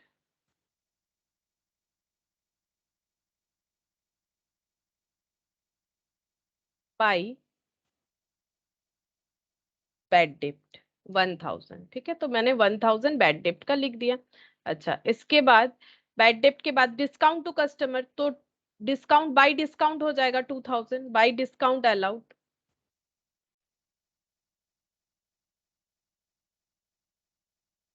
ম্যাম কেউ রিমুভ করে দিচ্ছে। রিমুভ হয়ে যাচ্ছে মনে হচ্ছে, দাঁড়াও আমি তোমাকে অ্যাটেন্ডই করে নিচ্ছি, মনে হচ্ছে ইয়ে নেটওয়ার্ক ইস্যু হলে হয়ে যায় অনেক সময়। এবার আর হবে না আশা করি। Okay ma'am. अच्छा, ये हो गया डिस्काउंट अलाउड। फिर क्या बोला है देखो, remittance to head office, head office को रेमिट किया गया है 1,65,000, वो तो यहाँ नहीं आएगा। यहाँ हम लोग कौन सा ट्रांजैक्शन लिख रहे हैं, डेटर वाला ट्रांजैक्शन लिख रहे हैं, ठीक है। अच्छा, अब हमें डेटर का क्लोजिंग बैलेंस लिखना पड़ेगा। और अच्छा, ये देखो यहाँ पर बोला है रेमिटेंस, ये वाला पॉइंट एक बार पढ़ के फिर से बताते हैं। ये देखो ऊपर चला गया, यहाँ पर बोला था, ये देखो remittance to head office, head office को क्या क्या दिया गया, रिसीव्ड बाय हेड ऑफिस, जिसमें से हेड ऑफिस ने 1,65,000 रिसीव किया है, ठीक है। और 5,000 जो है वो अभी तक रिसीव नहीं हुआ है, वो अभी तक रिसीव नहीं हुआ है लेकिन रेमिट हो गया है, ठीक है। तो टोटल रेमिट कितना कर दिया होगा, हेड ऑफिस ने सॉरी ब्रांच ने कितना रेमिट कर दिया होगा 1,70,000। सोच के देखो, हेड ऑफिस के पास भेज दिया गया था, रेमिटेंस के अंडर ये दो पॉइंट लिखा हुआ है, बात को समझो। ये जो क्वेश्चन दिया हुआ है ना, ऊपर ऐसे लिखा हुआ है रेमिटेंस, फिर ऐसे देके ये चीज लिखा हुआ है, लेकिन रेमिट किया, लेकिन ये अमाउंट रिसीव्ड हो गया, मतलब पहुंच गया। ये बोल रहा है नॉट रिसीव्ड सो फार, अभी तक नहीं रिसीव्ड हुआ है बट रेमिटेड है, मतलब दे दिया गया है, ठीक है। तो ये अमाउंट रेमिटेड है और ये अमाउंट जो है अभी तक रिसीव नहीं हुआ है, तो टोटल रेमिटेंस हो जाता है 1,70,000, ठीक है। उसमें से यहाँ पर देखो, यहाँ पर हमें कुछ डायरेक्ट परचेज भी बोल दिया था। डायरेक्ट परचेज कितना था यहाँ पर, डायरेक्ट परचेज बोल रहे सॉरी, कैश सेल भी था। रुको, कैश सेल कहाँ था वो दिखाते हैं। ये रहा कैश सेल कितना था 45,000। तो जो कैश सेल है वो तो डेटर में नहीं आएगा, लेकिन मुझे यहाँ पर ये भी तो कैलकुलेट करना है। देखो मेरा यहाँ पर डेटर का ना दो मिसिंग पॉइंट है, तुम लोग अगर ध्यान से देखोगे, एक तो मेरा क्लोजिंग डेटर मिसिंग है, वो कैसे पता चला, क्वेश्चन में है भी नहीं और यहाँ एक क्वेश्चन मार्क दे रखा है, मतलब क्लोजिंग डेटर होगा, मतलब ऐसा भी तो हो सकता है कि क्लोजिंग डेटर नहीं हुआ, लेकिन यहाँ पर क्लोजिंग डेटर के साथ साथ मेरा और एक पॉइंट मिसिंग है, that is amount receive from debtor, debtor से हम लोगों ने कितना पैसा रिसीव किया है, वो पॉइंट हम लोग का यहाँ पर है। तो डेटर से हम लोगों ने कितना पैसा रिसीव किया है वो हम लोग कैसे कैलकुलेट कर सकते हैं, डेटर से हम लोगों ने क्या रिसीव किया होगा, क्रेडिट सेल जितना किया होगा उसी का अमाउंट रिसीव किया होगा। तो क्रेडिट सेल तो हम लोगों ने 1,30,000 किया है, ठीक है। और कैश सेल हम लोगों ने कितना किया है, कैश सेल हम लोगों ने किया है 45,000, ठीक है। हम लोग रेमिट कितना कर रहे हैं 1,65,000 प्लस 5,000 कर रहे हैं, ठीक है। तो हम लोग रेमिट क्या कर सकते हैं, जो हमारे पास एज ए कैश है वही हम लोग रेमिट कर सकते हैं। तो ये देखो यहाँ पर एक छोटा सा वर्किंग नोट बना के दिखाते हैं कैसे हमें ट्रीट करना पड़ेगा। यहाँ पर कलेक्शन फ्रॉम डेटर, ये हमें जो है स्टेटमेंट फॉर्मेट में निकालना पड़ेगा, क्योंकि डेटर अकाउंट में ही ये निकल जाना चाहिए। सोचो, डेटर अकाउंट में ही निकल जाना चाहिए, बट डेटर अकाउंट में दो चीज मिसिंग है, इसलिए हम लोग ऐसे करके निकाल रहे हैं। कलेक्शन फ्रॉम डेटर, डेटर से क्या कलेक्शन हुआ है, तो यहाँ पर कलेक्शन फ्रॉम डेटर में हम लोग देखेंगे कैसे पता चलेगा। टोटल रेमिटेंस, टोटल रेमिटेंस जो हो रहा है, जितना पैसा रिसीव होगा ना हेड ऑफ सॉरी ब्रांच को, उतना ही पैसा जो है वो रिसीव हो सकता है।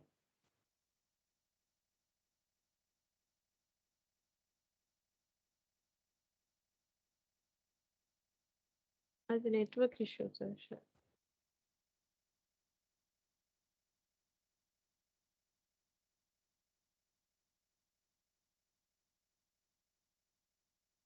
देखो, कलेक्शन फ्रॉम डेटर क्या हो जाएगा, total remittance minus cash cell, ठीक है, माइनस कैश सेल। क्यों माइनस कैश सेल किया, अभी लिखने से ही समझ जाओगे। टोटल रेमिटेंस मतलब क्या हो सकता है, ब्रांच के पास जितना पैसा आया, ब्रांच के पास किस तरह से पैसा आ सकता है, ब्रांच के पास पैसा आ सकता है कैश सेल वाला पैसा, और क्रेडिट सेल में जितना डेटर ने दिया वो वाला अमाउंट, ठीक है।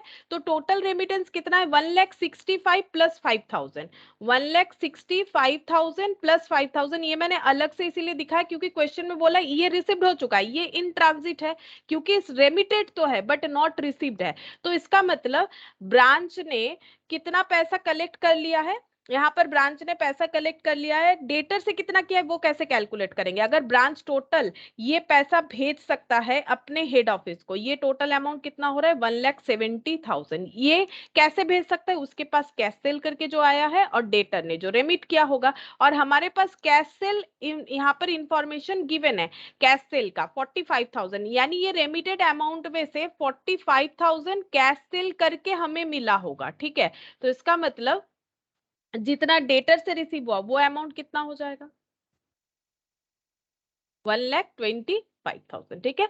डेटर से जो रिसीव हुआ वो अमाउंट हो गया 1,25,000। ये हमें इस तरह से कैलकुलेट करना पड़ेगा, क्योंकि कोई भी ब्रांच अपने हेड ऑफिस को क्या भेज सकता है, जो उसके पास पैसा आ रहा है। पैसा कैसे आ सकता है, सेल करके। सेल कितने तरीके का होगा, दो तरीके का, कैश और क्रेडिट।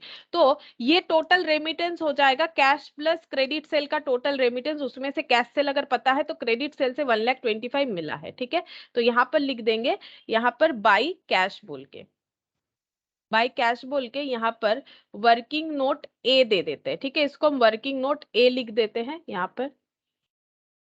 यहां से हम लोगों को यहाँ पर ट्रांसफर करना पड़ा क्योंकि दो चीज मिसिंग था। अगर हमारे पास क्लोजिंग डेटर होता ना तो ये हम लोग का यहाँ पर बैलेंसिंग फिगर ऑटोमेटिकली आ जाता, ठीक है, जो चीज यहाँ पर हमारे पास नहीं है। तो 1,25,000 हो गया। अब हम लोग टोटल करते हैं, हम लोग का टोटल रिसीवेबल कितना है डेटर से, यहाँ पर हो जाएगा 1,55,000, ठीक है। और उसमें से हम लोगों ने क्या क्या किया है, देखो यहाँ पर 3,000 का रिटर्न, 1,000 का बैड डेट, 2,000 का डिस्काउंट अलाउड, मतलब 6,000। और यहाँ पर हो गया, ये कितना हो जाएगा देखते हैं,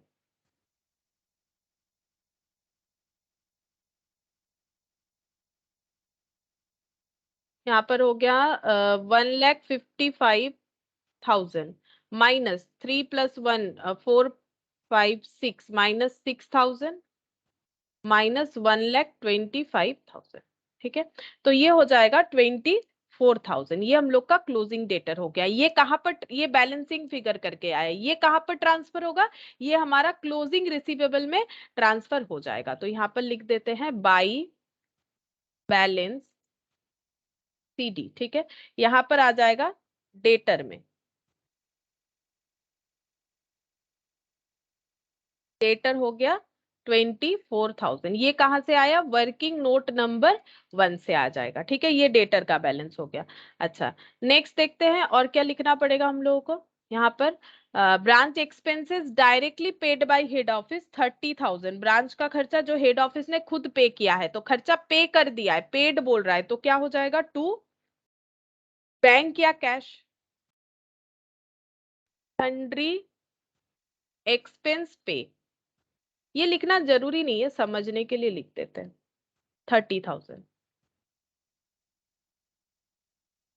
अच्छा, उसके बाद क्लोजिंग बैलेंस में डायरेक्ट परचेज भी है 10,000। डायरेक्ट परचेज है हम लोगों का 10,000 और ट्रांसफर फ्रॉम हेड ऑफिस 15,000। तो यहाँ पर लिख देते हैं डायरेक्ट परचेज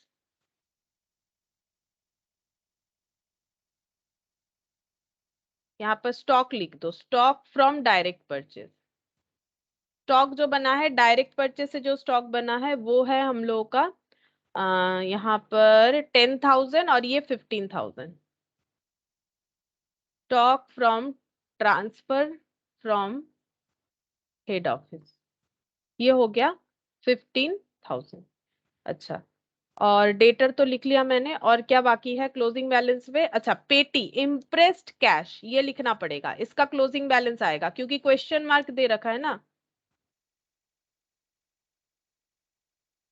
ये वर्किंग नोट नंबर 2 से आ जाएगा, इम्प्रेस्ड कैश जितना भी होगा। अच्छा, ये अकाउंट बना लेते हैं। इम्प्रेस्ड कैश का ओपनिंग बैलेंस हम लोगों के पास अवेलेबल है, to balance BD. To balance BD यहाँ पर हो जाएगा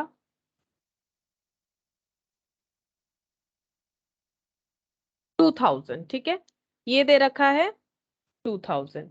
अच्छा, और कुछ भी खर्चा बोला था जो कि ब्रांच ने किया है डायरेक्टली, देखते हैं। बैड डेट डिस्काउंट, ये तो ये ऊपर वाला जो भी डेटा था ना हम लोगों ने लिख लिया। इम्प्रेस्ड का opening, sundry debtor, stock transfer, bad debt discount to customer, ये सब और देखने का जरूरत नहीं है। Direct purchase, cash sale, credit sale, direct purchase, return from customer, good send to branch from head office, transfer from head office for petty cash expenses. ये देखो, पेटी कैश एक्सपेंस पे करने के लिए हेड ऑफिस ने 4,000 रुपए दिए हैं, तो इनका बैलेंस 4,000 रुपए से बढ़ेगा। ठीक है, और ये एक्सपेंसेस पे करने के लिए है, तो ब्रांच क्या बोलेगा? ये अकाउंट ब्रांच के लिए बन रहा है, ये जो मतलब रफ अकाउंट है, तो यहाँ पर लिखेंगे एक्सपेंसेस। ये किसने पे किया है? ये डायरेक्टली जो है ब्रांच ने पे किया है। यहाँ पर लिखते हैं मेट बाय ब्रांच। कितना? 4,000। ठीक है, तो इसका क्लोजिंग बैलेंस कितना होना चाहिए? अच्छा अच्छा, एक मिनट, ये वाला एक 4,000 है, और यहाँ पर ये देखो, ये वाला भी एक 4,000 है। पेटी कैश एक्सपेंसेस, यहाँ पर हम लोगों का एक्सपेंसेस दिख रहा है 4,000। ठीक है, ये भी है, और ये है transfer from head office for petty cash expenses. अच्छा सॉरी सॉरी, मैंने एक गलत लिख दिया, मतलब ठीक है ये भी चलेगा, मतलब ये अमाउंट हमारा काम आ जाएगा, रब नहीं करना पड़ेगा। देखो यहाँ पर क्या है, transfer from head office for petty cash expenses. Head office ने, ये देखो, ये हेड ऑफिस ने भेजा होगा क्योंकि इम्प्रेस सिस्टम था, तो 2,000 पहले से था, और अभी इसका बैलेंस को एट पर करने के लिए इन्होंने और कितना भेजा है? देखो, to transfer from head office इन्होंने भेजा 4,000। ठीक है, तो इनके पास टोटल कितना हो गया? 6,000। उसमें से इन्होंने कितना पे किया है? 4,000, तो बाई एक्सपेंसेस बोल के, ठीक है, 4,000 हो गया, तो इनका बैलेंस कितना होगा? बाई बैलेंस शीट देखो 2,000 ही होगा। क्यों? मैंने तब भी बोला कि इम्प्रेस्ड कैश सिस्टम में जो ओपनिंग होता है वही क्लोजिंग होता है। क्यों? क्योंकि हमेशा बैलेंस जो है पहले से डिसाइडेड है वही वाला मेंटेन होता है। ठीक है, तो इसका मतलब यहाँ पर हम लोगों ने क्या दिखाया कि ब्रांच का पेटी कैश कितना है, ओपनिंग इतना है, तो एज्यूम्ड की क्लोजिंग भी इतना ही होगा, इतना ही होगा। लेकिन कैसे हो रहा है? तो इसका मतलब यहाँ पर देखो, ब्रांच ने अपने पेटी कैश का जो पैसा था वहां से 4,000 पे किया है। ठीक है, तो इसका मतलब जरूर हेड ऑफिस ने उसे 4,000 दिया होगा, और वो लिखा हुआ भी है क्वेश्चन में। यहाँ पर हमें क्वेश्चन में ये मिसिंग फिगर था, मान लो क्वेश्चन में ये मिसिंग फिगर होता तो भी हम लोग कैलकुलेट कर सकते हैं। ठीक है, तो इसका मतलब इम्प्रेस सिस्टम का ओपनिंग क्लोजिंग कैश बैलेंस दिखा रहा है, जिसमें से ब्रांच ने इतना पे कर दिया, और इतना जो है हेड ऑफिस से उसे रेमिट हुआ था, और इतना क्लोजिंग बैलेंस में रह जाएगा। तो ये 2,000 हम लोग लिखेंगे इम्प्रेस्ड कैश में 2,000। ठीक है, यहाँ पर जो बैलेंस है इसमें लिखेंगे 2,000, ये वाला बैलेंस आ गया 2,000। ठीक है, अच्छा, अब रेमिटेंस को लिखना पड़ेगा, क्योंकि देखो यहाँ पर क्या लिखा था? रिसिप्ट, रिसिप्ट लिखना पड़ेगा। लाइबिलिटी कुछ था नहीं, तो लाइबिलिटी कुछ नहीं आ रहा है। अब रिसिप्ट अमाउंट लिखेंगे। रिसिप्ट को कैसे लिखेंगे? बाई बैंक बोल के। ठीक है, तो यहाँ पर ओपनिंग कुछ नहीं है, तो हम यहाँ पर बाई बैंक लिख देते हैं, यहाँ पर by bank. Remittances received from branch,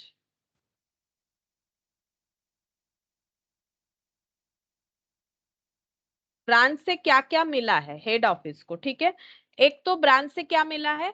cash cell का पैसा मिला है, ठीक है। सोचो, प्रैक्टिकली सोच के देखो क्या मिलेगा। कैश सेल जो हुआ, क्योंकि ब्रांच हेड ऑफिस के पास में वो पूरा, ब्रांच के पास में वो पूरा पैसा एज इट इज आ जा रहा है, तो ब्रांच वो पूरा का पूरा 45,000 इसको रिम्बर्स कर देगा हेड ऑफिस को, ठीक है।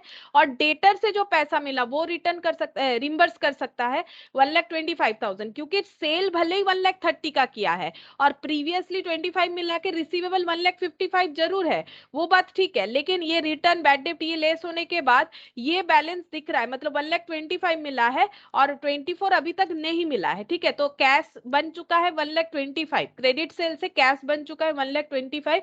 तो कलेक्शन फ्रॉम डेटर लिखना पड़ेगा, ठीक है। कलेक्शन फ्रॉम डेटर, डेटर से जो कलेक्ट कर पाया है वही वाला ना हेड ऑफिस को भेजेगा, उससे ज्यादा कहां से भेज देगा, ठीक है। तो ये हो जाएगा 1,25,000। अब इसमें देखो, इसमें एक चीज है, यहाँ पर जो 5,000 बोला है इसको चाहो तो अलग से दिखा सकते हो। अब इसका लॉजिक भी देखो, 1,25,000 हमें डेटर से कलेक्ट हुआ है और उसमें बोल रहा है, देखो हमें बोल रहा है कि अभी तक बोल रहा है कि नॉट रिसिप्ट कितना है 5,000। तो हम लोग इसको अलग अलग दिखा सकते हैं। कैसे दिखा सकते हैं? कैश इन ट्रांजिट बोल के बाकी अमाउंट दिखा सकते हैं। मतलब इसको ऐसे दिखा सकते हैं, इंक्लूडिंग, ऐसे इंक्लूडिंग कैश इन ट्रांजिट, यहाँ पर इंक्लूडिंग, ऐसे लिख सकते हैं कि इसमें कैश इन ट्रांजिट भी है 5,000, ठीक है। ये लिखने के लिए, मतलब ये टोटल करके हमें कितना लिखना पड़ेगा, टोटल हमारा 1,70,000 ही आएगा, ठीक है, जितना आना चाहिए। तो ये टोटल कर देते हैं,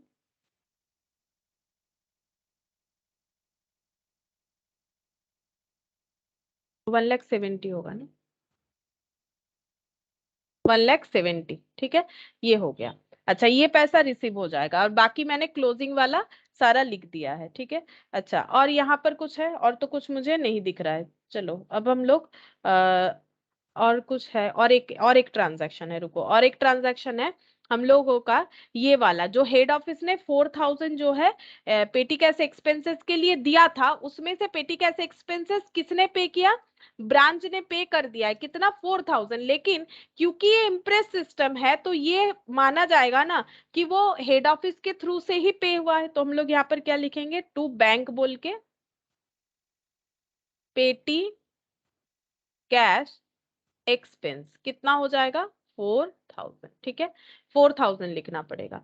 अच्छा, ये हम लोगों ने कौन सा वाला 4,000 लिखा पता है? ये वाला। भले ही ये ब्रांच ने पे किया है, लेकिन इम्प्रेस सिस्टम में ये मानेंगे ना हेड ऑफिस से ही जा रहा है। तभी तो हम लोगों ने यहाँ पर देखा था कि अगर इम्प्रेस सिस्टम होगा तभी जाके ब्रांच अकाउंट में आएगा, अदरवाइज नहीं आएगा, जो हम यहाँ पर तुम लोगों को समझा रहे थे, ठीक है। अब हम लोग इसको टोटल कर लेते हैं, टोटल करने से हमें प्रॉफिट या लॉस जो भी है वो मिल जाएगा। तो यहाँ पर देख लेते हैं कितना होगा। 1,70,000, 24, 10 और 5, 25, 27,000। अच्छा, और 1,70,000, 2,21,000,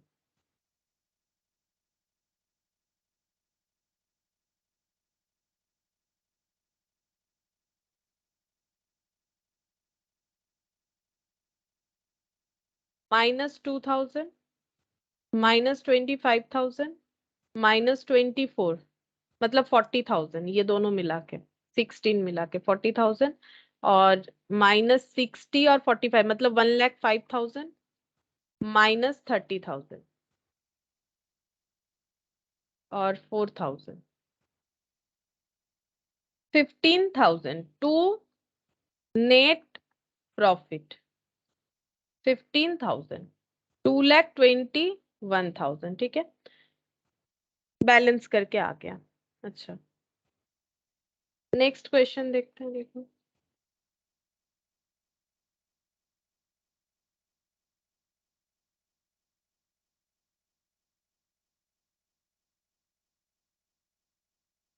इलस्ट्रेशन 2, एक मिनट देख लेते हैं ये कौन सा वाला क्वेश्चन है।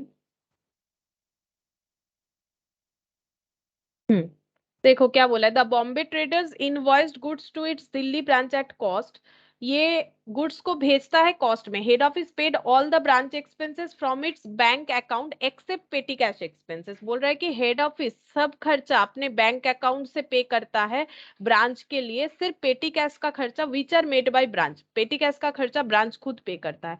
All cash collected by branch was banked on the same day. जो भी पैसा मिलता है ब्रांच के पास वो ब्रांच उसी दिन हेड ऑफिस के बैंक अकाउंट में ट्रांसफर कर देता है to the credit of the head office को क्रेडिट कर देता है। Following is the summary of the transaction.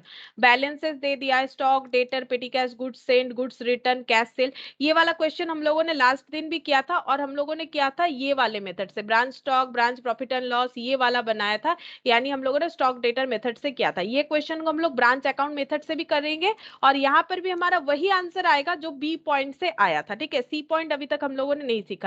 तो बेसिकली हमें ये क्वेश्चन को 3 मेथड से करने के लिए बोला है, जिसमें हम लोग एक मेथड से कर चुके हैं। अभी हम लोग ब्रांच अकाउंट जो आज सीखे हैं डेटर मेथड, उससे करके देखेंगे। तो पहले लिख लेते हैं branch account.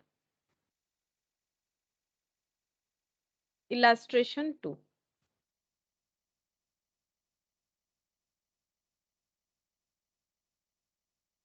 Delhi branch account.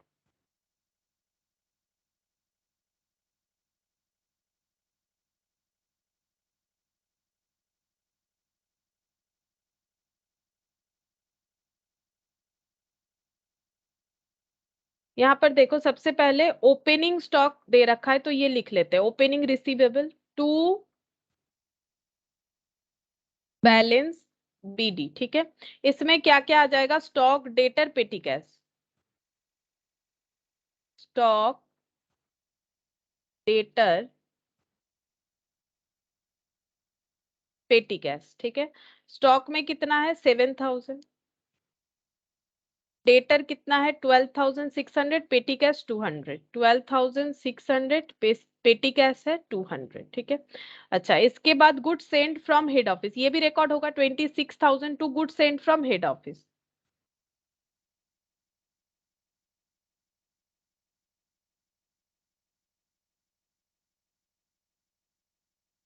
मतलब टू ब्रांच लिख देते, to good send to branch ऐसे लिख देते, ब्रांच अकाउंट है।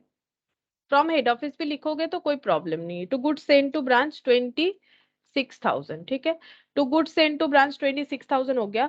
Goods return to head office बोला है, मतलब ब्रांच ने हेड ऑफिस को गुड्स रिटर्न कर दिया, तो ये बाई साइड में लिखेंगे। ठीक है, बाई साइड में लिखेंगे by goods send to branch बोल के,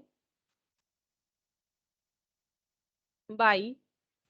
रिसीवेबल अगर कुछ होगा तो ऊपर लिखना पड़ेगा, सॉरी पेएबल अगर कुछ होगा, पेएबल तो कुछ नहीं दिख रहा है मुझे, तो यहाँ लिख देते हैं by goods sent to branch, just opposite entry हो जाएगा। ठीक है, इसको समझने के लिए रिटर्न लिख दो। ब्रांच ने स्टॉक जो है हेड ऑफिस को रिटर्न कर दिया है, कितने का? 1000 का, तो इसको हम लोग यहाँ पर लिख देंगे। ठीक है, 1000 का रिटर्न कर दिया है, रिटर्न टू हेड ऑफिस, ये वाला एंट्री हो गया। अच्छा, नेक्स्ट देखो, कैश सेल हुआ है, क्रेडिट सेल हुआ है, तो इससे रेमिटेंस होगा। ठीक है, बाई बैंक बोल के लिख सकते हैं, कैश सेल और क्रेडिट सेल का रेमिटेंस होगा, तो बाई बैंक बोल के रेमिटेंस। तो कैश सेल पूरा ही मिल जाएगा क्योंकि डे टू डे बेसिस पे रेमिट कर दिया जाता है। कैश सेल कितना हो जाएगा? 20, यहाँ पर सॉरी 26 बोल रहे, 17,500। ठीक है, 17,500 का कैश सेल रेमिट हो जाएगा। क्रेडिट सेल तो पूरा रेमिट नहीं होगा क्योंकि हमें रेमिटेंस पूछा है in the form of cash, तो कलेक्शन फ्रॉम डेटर जो होगा वही हम लोगों का जो है यहाँ पर रेमिटेंस में आएगा। तो यहाँ पर लिख देंगे collection from debtor. Her question में यही वाला पॉइंट आएगा कि हम लोगों ने डेटर से कितना कलेक्ट किया उतना ही रेमिट कर पाएंगे, क्योंकि क्रेडिट सेल में फुल कलेक्ट हुआ है ऐसा जरूरी नहीं है, अब हो भी सकता है, वो तो डेटर अकाउंट से पता चलेगा कलेक्शन फ्रॉम डेटर कितना होगा। ठीक है, अब डेटर अकाउंट बनाने का जरूरत होगा बनाएंगे, अगर छोटा मोटा कैलकुलेशन होगा तो हम लोग उसको स्टेटमेंट फॉर्मेट में भी देख सकते हैं कितना होगा। अच्छा, अब यहाँ पर है अलाउंस टू कस्टमर, कस्टमर को अलाउंस का बात हुआ है, तो इसका मतलब ये तो ब्रांच का बात हो रहा होगा। ठीक है, तो ये ब्रांच अकाउंट में जाना चाहिए। Allowance from allowance to customer, discount to customer, ये भी कहाँ पर जाएगा? ब्रांच का डेटर अकाउंट में जाना चाहिए। ठीक है, ये ब्रांच के डेटर अकाउंट में जाएगा। अच्छा, एक काम करते हैं, एक डेटर अकाउंट बना ही लेते हैं, ये इतने सारे पॉइंट लिखने पड़ेंगे ना। वर्किंग नोट 1, मेमोरेंडम डेटर,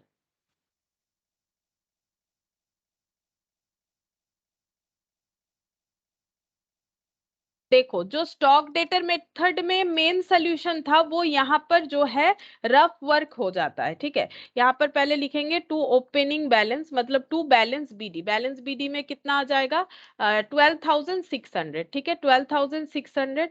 अच्छा अब डेटर का देखो, क्रेडिट सेल है 28,400, तो यहाँ पर लिखेंगे टू सेल्स क्रेडिट 28,400। अच्छा अब डेटर को डिस्काउंट दिया गया है, अलाउंस और डिस्काउंट 200 और 1400, बाई अलाउंस 200 बाई डिस्काउंट 1400, ठीक है 1400। अच्छा अब देखो बैड डेप्ट 600 बाई बैड डेप्ट,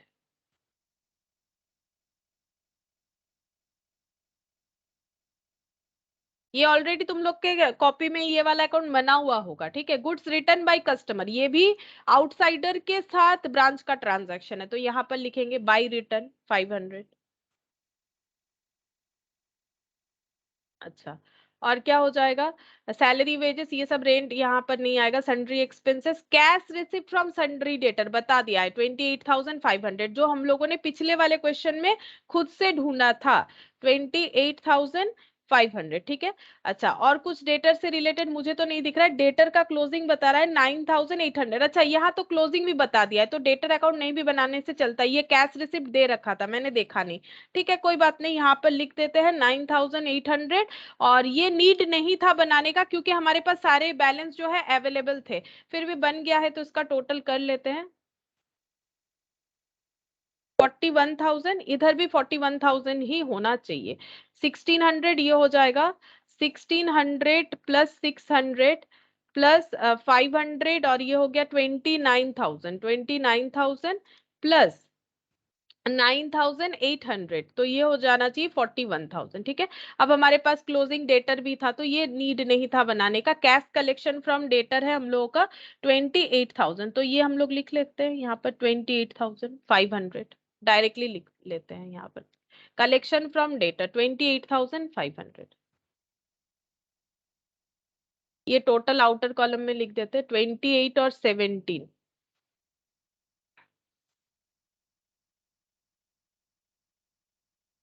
45 और 1,000 46,000, ठीक है ये वैल्यू आ गया। अच्छा अब यहाँ पर क्लोजिंग बैलेंसेस लिखेंगे by closing balance, closing balance में क्या क्या आ जाएगा, स्टॉक है, डेटर है, पेटी कैश है, stock debtor petty cash. Stock में कितना है 6,500, डेटर है 9,800 और पेटी कैश है 100। मतलब ये क्वेश्चन खास कुछ मतलब उतना कुछ करना ही नहीं पड़ा, सारा चीज दे दिया था, ठीक है हम लोग डायरेक्टली लिख सकते थे। अच्छा और यहाँ पर देख लेते क्या ट्रांजैक्शन हम लोगों ने अभी तक रिकॉर्ड नहीं किया है, तो ये देखो यहाँ पर एक बार चेक कर लो, देखो यहाँ से ही ट्रांजैक्शन था, हम लोगों ने ये ओपन ये वाला लिख लिया, ये भी लिख लिया, ये भी लिख लिया, goods send to head office लिख लिया, goods return to head office लिख लिया, कैश सेल का रेमिटेंस दिखा दिया, क्रेडिट सेल ये वाला, बैड डेप्ट ठीक है ये वाला, गुड्स रिटर्न बाय कस्टमर ये वाला, और यहाँ पर सन्ड्री एक्सपेंसेस ये छोड़ते हैं, cash receipt from sundry debtor, ये सब हम लोगों ने ये रेमिटेंस बोल के दिखा दिए, ये सारा चीज लिख लिया। इसमें से ये पॉइंट ये जो मैंने सर्कल सर्कल कर रखा है ये सब हमारे डेटर अकाउंट में गया था, ठीक है। फिर डेटर अकाउंट से हम लोगों ने इसका नेट चीज लिखा, क्या लिखा कि क्रेडिट सेल कितना क्या, डेटर को कितना अलाउंस दिया, डिस्काउंट दिया, बैड डेप्ट क्या हुआ, और ये जो रिटर्न बाय कस्टमर है ये भी डेटर अकाउंट में गया।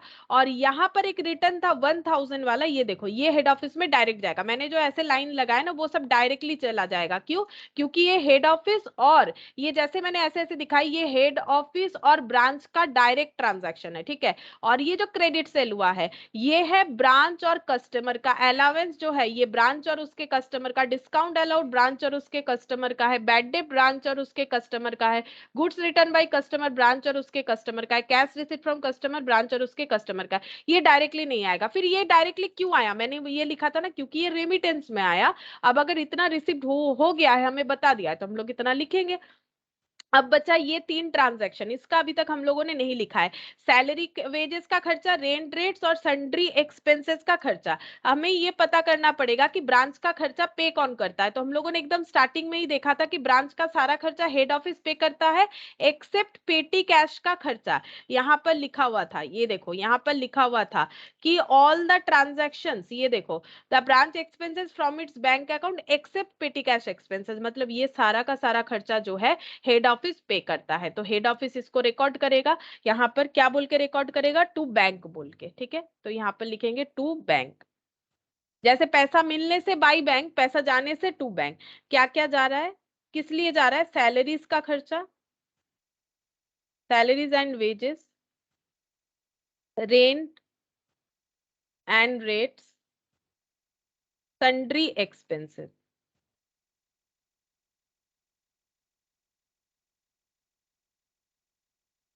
$6,200, 1,200 और सन्ड्री एक्सपेंसेस था 800। हो गया, सारा चीज हम लोगों ने लिख लिया। अब हम लोग यहाँ पर चेक करेंगे कि प्रॉफिट या लॉस क्या आ रहा है।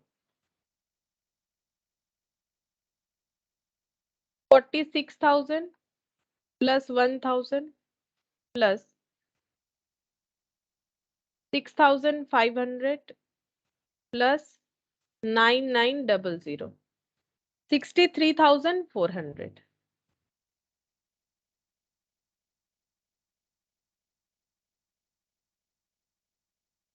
minus 7,000 minus 12,600 minus 200 minus 26,000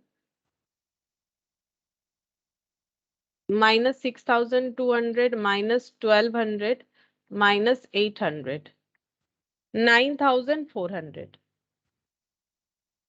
to net profit 9,400, 63,400 total था। अब ये क्वेश्चन हम लोगों ने पहले भी किया था, चेक करो क्या उस मेथड से भी हमारा 9,400 आया था, उतना ही आना चाहिए। चेक करके देख, ये दूसरा वाला था, ये देखो 9,400 ही आना चाहिए। कहाँ पर होगा,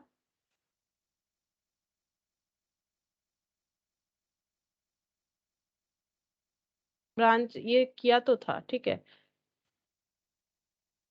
पता नहीं कहाँ पर चला गया, जो भी हो, ये किया था हम लोगों ने स्टॉक डेटर मेथड से, मुझे जितना याद आ रहा है, ठीक है। तो ये हम लोग का 9,400 जो है प्रॉफिट होगा। तो एक ही आंसर आएगा, ठीक है, कोई भी मेथड से करो, आंसर में हमारा कोई चेंजेस नहीं आने वाला। तो ये वाला हुआ। अच्छा, अब नेक्स्ट देखते हैं, ये वाला क्वेश्चन देखते हैं, इलास्ट्रेशन 3, ठीक है। ये वाला भी हम लोगों ने स्टॉक डेटर मेथड से किया था। अब ये वाला क्वेश्चन जो है इलास्ट्रेशन 3, इसको हमें डेटर मेथड से भी करने के लिए बोला गया है।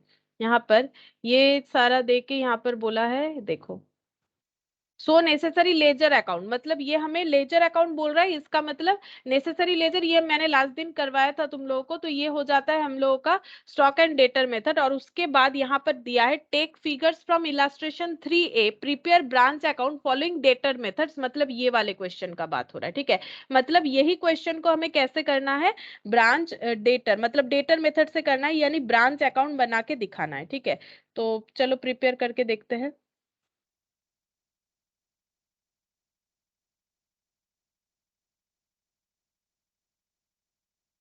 Illustration 3A,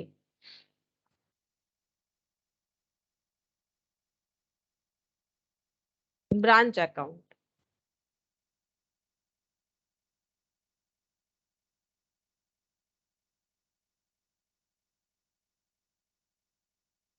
to balance BD, opening जो भी रहेगा वो हमें लिखना पड़ेगा। और यहाँ पर क्या बोला है, देखो ये लेकिन इनवॉइस प्राइस वाला है, ठीक है। और यहाँ पर ओपनिंग स्टॉक देख लेते हैं कितना बोल रखा है। ओपनिंग स्टॉक बोल रखा है 25,000। अगर इनवॉइस में भेज रहा है तो इसमें इनवॉइस में दिखाना पड़ेगा। तो इसमें ऐड होगा, क्योंकि ये कॉस्ट प्राइस में बता रखा है ना। तो इसका देखते कितना होगा।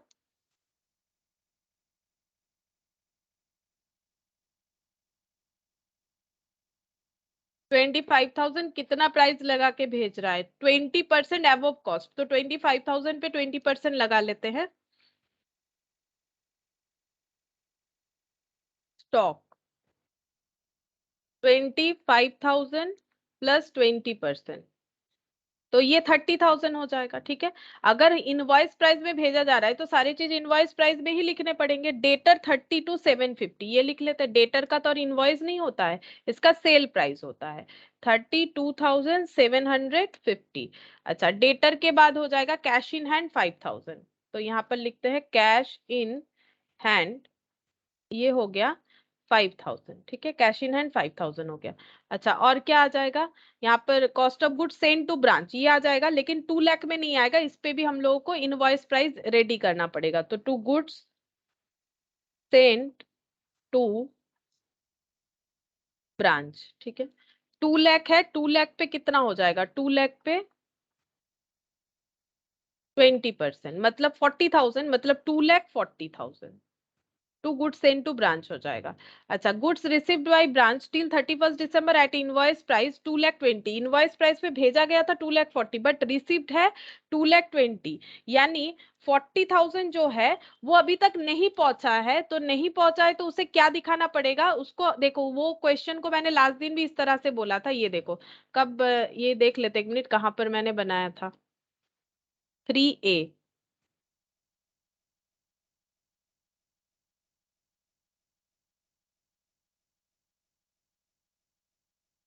क्या पता ढूंढने से नहीं मिल रहा है।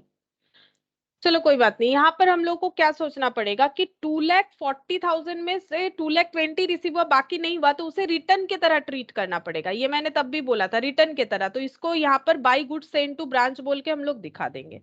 बाई, यहाँ पर नीचे दिखाते by goods send to branch, कितना हो जाएगा? 40,000। इनवॉइस प्राइस में कैसे? 2,40,000 माइनस 2,20,000 जो रिसीव्ड हुआ है, तो बाकी जो रिसीव नहीं हुआ है वो हो जाएगा हम लोगों का मतलब रिटर्न की तरह ट्रीट करना पड़ेगा। फिर बोल रहा है क्रेडिट सेल, लेकिन क्रेडिट सेल तो डायरेक्टली लिख नहीं सकते, कैश सेल बोल रखा है 59,000। हमें रेमिटेंस दिखाना पड़ेगा, तो हम लोग रेमिटेंस दिखा देंगे कितना होगा। ठीक है, अच्छा, उसके बाद यहाँ पर और क्या है? Cash remitted to head office. अच्छा, यहाँ तो डायरेक्टली दे दिया है। अच्छा, ये है 2,22,500, हमें डायरेक्टली दे दिया है। कितना रेमिट है, मैं कैलकुलेट करने का जरूरत ही नहीं है, मतलब कितना कलेक्शन हुआ डेटर से और कितना कैश सेल हुआ, सारा मिला के इतना, क्योंकि लैंग्वेज क्या दे दिया है? रेमिटेड। फिर हमें कैलकुलेट करने का जरूरत नहीं, हम लोग यहाँ से देख के ही लिख देंगे बाई बैंक बोल के। यहाँ पर remittance from branch to head office. ठीक है, 2,22,500। ये देखो, ये रेमिटेंस हमें डायरेक्टली दे दिया था। ठीक है, अब बोल रहा है expenses paid by head office, तो टू बैंक बोल के दिखाना पड़ेगा 12,000, टू बैंक बोल के 12,000 दिखाना पड़ेगा। To bank, ma'am sorry to, হ্যাঁ বলো। বলছি 40,000টা কিভাবে একটু আরেকবার বলবেন? এই তো 2 বাই লাখ, গুডস, এই তো 2,40,000 গুডস পাঠিয়েছিল, 2,20,000 বলছে রিসিভড হয়েছে, রিসিভ টিল 31 ডিসেম্বর 2001, তাহলে কতটা বাকি আছে? মানে এটা 20,000 ইনভয়েস বাকি আছে 20,000 প্রাইস। বাকি আছে। ও আচ্ছা, আমি 40,000 লিখে দিয়েছি। তো ম্যাম সেই 20,000 তো ইনভয়েস প্রাইসে বাকি আছে, তো তার উপর তো শুধুমাত্র কস্ট প্রাইসটা খালি আসবে। না, এটা তো ইনভয়েসেই বানাচ্ছি, পুরোটা সব ইনভয়েসে ট্রান্সফার করে দিয়েছি। তো ইনভয়েসের কোয়েশ্চেন ইনভয়েসে করতে হবে। এটা তো 25 ছিল, এটাকে ইনভয়েস, সব দেখো ইনভয়েস বানিয়ে দিয়েছি, ইনভয়েসে ট্রান্সফার করে দিয়েছি না প্রত্যেকটা। এটাও তো ইনভয়েস, হ্যাঁ ঠিক দেখো আছে। এটা। अच्छा, तो ये हो गया हम लोग का 2,40,000, और यहाँ पर कितना रिसीव है? 2,20,000। ये कौन से प्राइस पे? इनवॉइस प्राइस पे है। ठीक है, क्रेडिट सेल ये सब दिखा दिया। अच्छा, अब क्या लिखना पड़ेगा? क्लोजिंग वाला बैलेंसेस हमें लिखना पड़ेगा। अच्छा, अब बाई बैलेंस सीडी। ठीक है, क्या क्या आ जाएगा क्लोजिंग में? ये देखो, ये आ जाएगा, स्टॉक आ जाएगा, डेटर आ जाएगा, कैश इन हैंड आ जाएगा। तो ये पीछे लिखना पड़ेगा मुझे, स्टॉक, डेटर और कैश इन हैंड।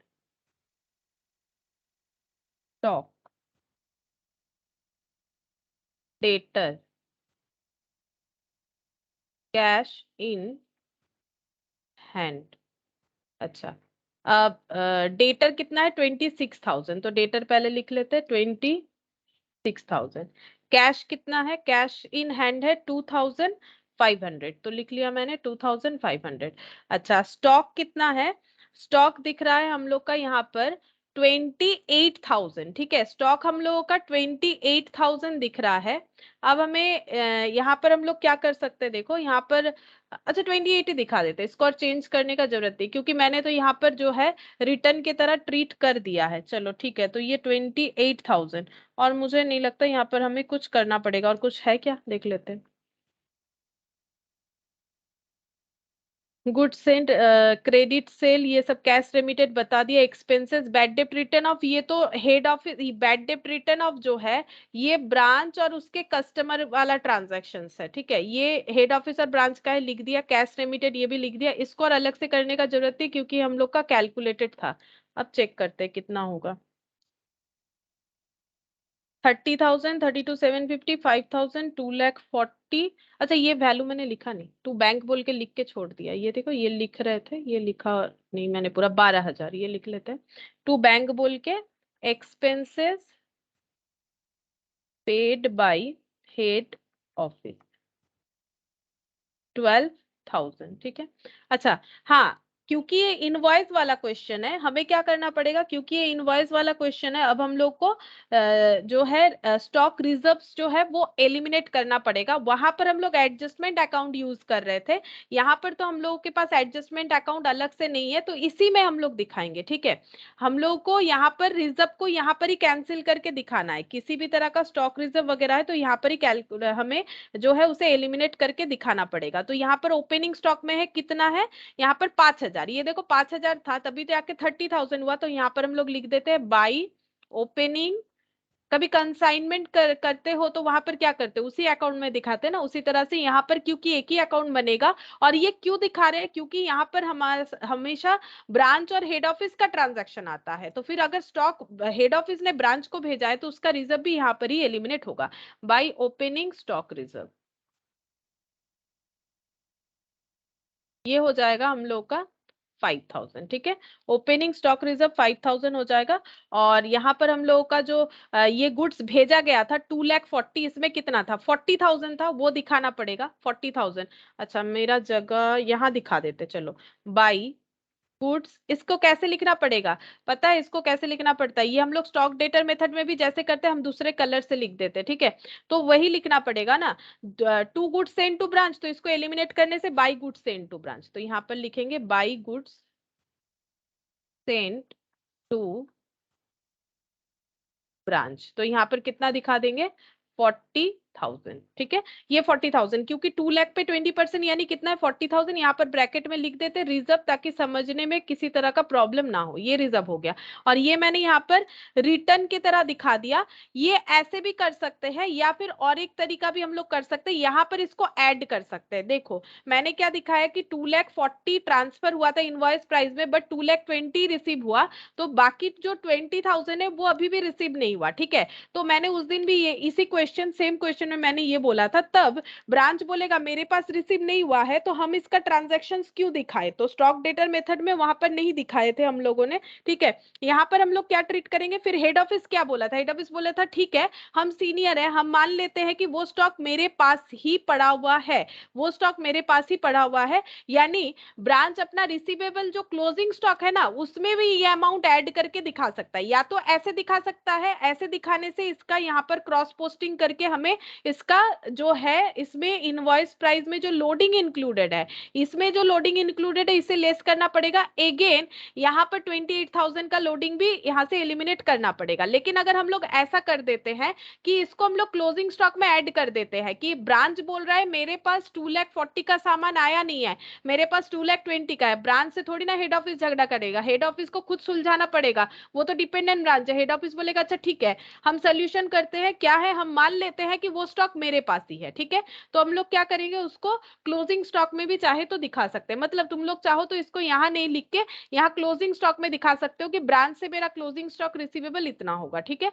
तो ये वाला हम लोग वहां पर ही दिखा दे ताकि 2 बार हमें एलिमिनेट ना करना हो। यहाँ पर लिखेंगे तो 2 बार एलिमिनेट करना पड़ेगा। एक काम करते हैं, इसको यहाँ से हटा देते हैं, ठीक है, इसको वहां ऐड कर देते हैं ताकि हमारा एक बार लिखने से ही काम हो जाएगा। ये वाला हटा देते हैं, ये हो गया। और यहाँ पर हम लोग इसको क्लोजिंग स्टॉक को यहाँ पर हम वर्किंग नोट दे देंगे, यहाँ पर इसको 48,000 कर देते हैं, समझा भी देते हैं। और एक बार इसको 28 के जगह ना हम 48,000 कर देते हैं और इसका वर्किंग नोट भी दे देते हैं कि कैसे हो रहा है, यहाँ पर दिखा देते हैं। Calculation of closing stock, calculation of closing stock.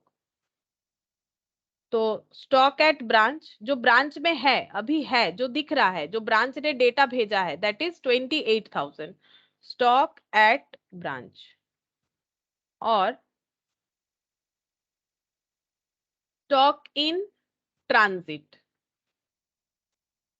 ये ठीक है। स्टॉक एट ब्रांच ये तो फिजिकली दिख रहा है कि 28,000 स्टॉक है। इन ट्रांजिट में कितना है, 2,40,000 भेजा गया था, 2,20,000 रिसीव्ड हुआ है, तो यहाँ पर हो जाएगा 48,000। ठीक है, अब इससे क्या होगा, तुम लोग को एक बार ही स्टॉक रिजर्व एलिमिनेट करने से हो जाएगा। तो हम लोग यहाँ पर लिख दे, क्लोजिंग स्टॉक का इधर होगा, इधर टू स्टॉक रिजर्व 48,000 में कितना हो जाएगा, 48,000 ये कितने का वैल्यू है, 120 इंटू 20 का वैल्यू हमें ढूंढना पड़ेगा। तो ये कितना हो जाएगा, ये हो गया 6 से डिवाइड करने से 8,000 हो जाएगा। बस अब हम लोग यहाँ पर कैलकुलेट करेंगे तो हमारा आंसर आ जाएगा। वैसे करने से भी होता, लेकिन उसमें 2 बार एलिमिनेट करना पड़ता, एक बार एलिमिनेट करना पड़ता फॉर 28,000, एक बार एलिमिनेट करना पड़ता 20,000। बात एक ही होता, 8,000 ही आता, लेकिन पार्ट पार्ट आता। ठीक है, तो हम लोगों ने एक ही जगह पे कर दिया। अब टोटल करते हैं, देखो 5,000 plus 40,000 plus 2,22,500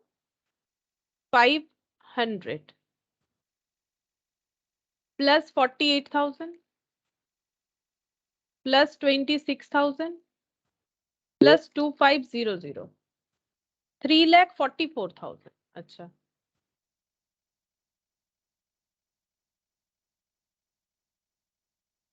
3,44,000 minus 30,000 minus 32,750 minus 5,000 minus 2,40,000 minus 12,000 minus 8,000 16,250। ठीक है, अब क्योंकि ये क्लोजिंग स्टॉक रिजर्व लिखा हुआ है तो इसके लिए हम लोग ऐसे कर सकते हैं, यहाँ पर भी इसको लिख सकते हैं। मतलब ये ओपनिंग क्लोजिंग हो गया तो मिडिल में भी लिख सकते हैं, या फिर इसको हम लोग चाहे तो नीचे भी लिख सकते हैं, उसमें कोई प्रॉब्लम नहीं है। यहाँ पर लिख देते हैं, चलो, to net profit balancing figure 16,250। 16,250 ये हम लोग का हो जाएगा नेट प्रॉफिट।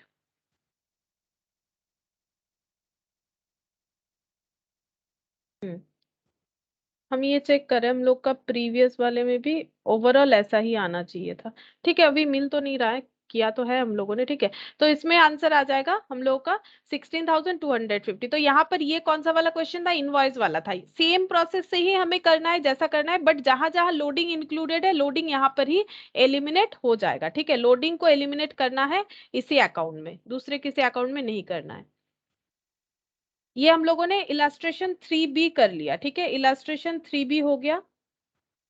अब इसके बाद मुझे लगता है नया मेथड्स का कुछ क्वेश्चंस होगा। हाँ, ये देखो, ये दूसरे वाले मेथड्स का कुछ क्वेश्चंस है, ट्रेडिंग पीएल वाला, शायद मुझे देखना पड़ेगा।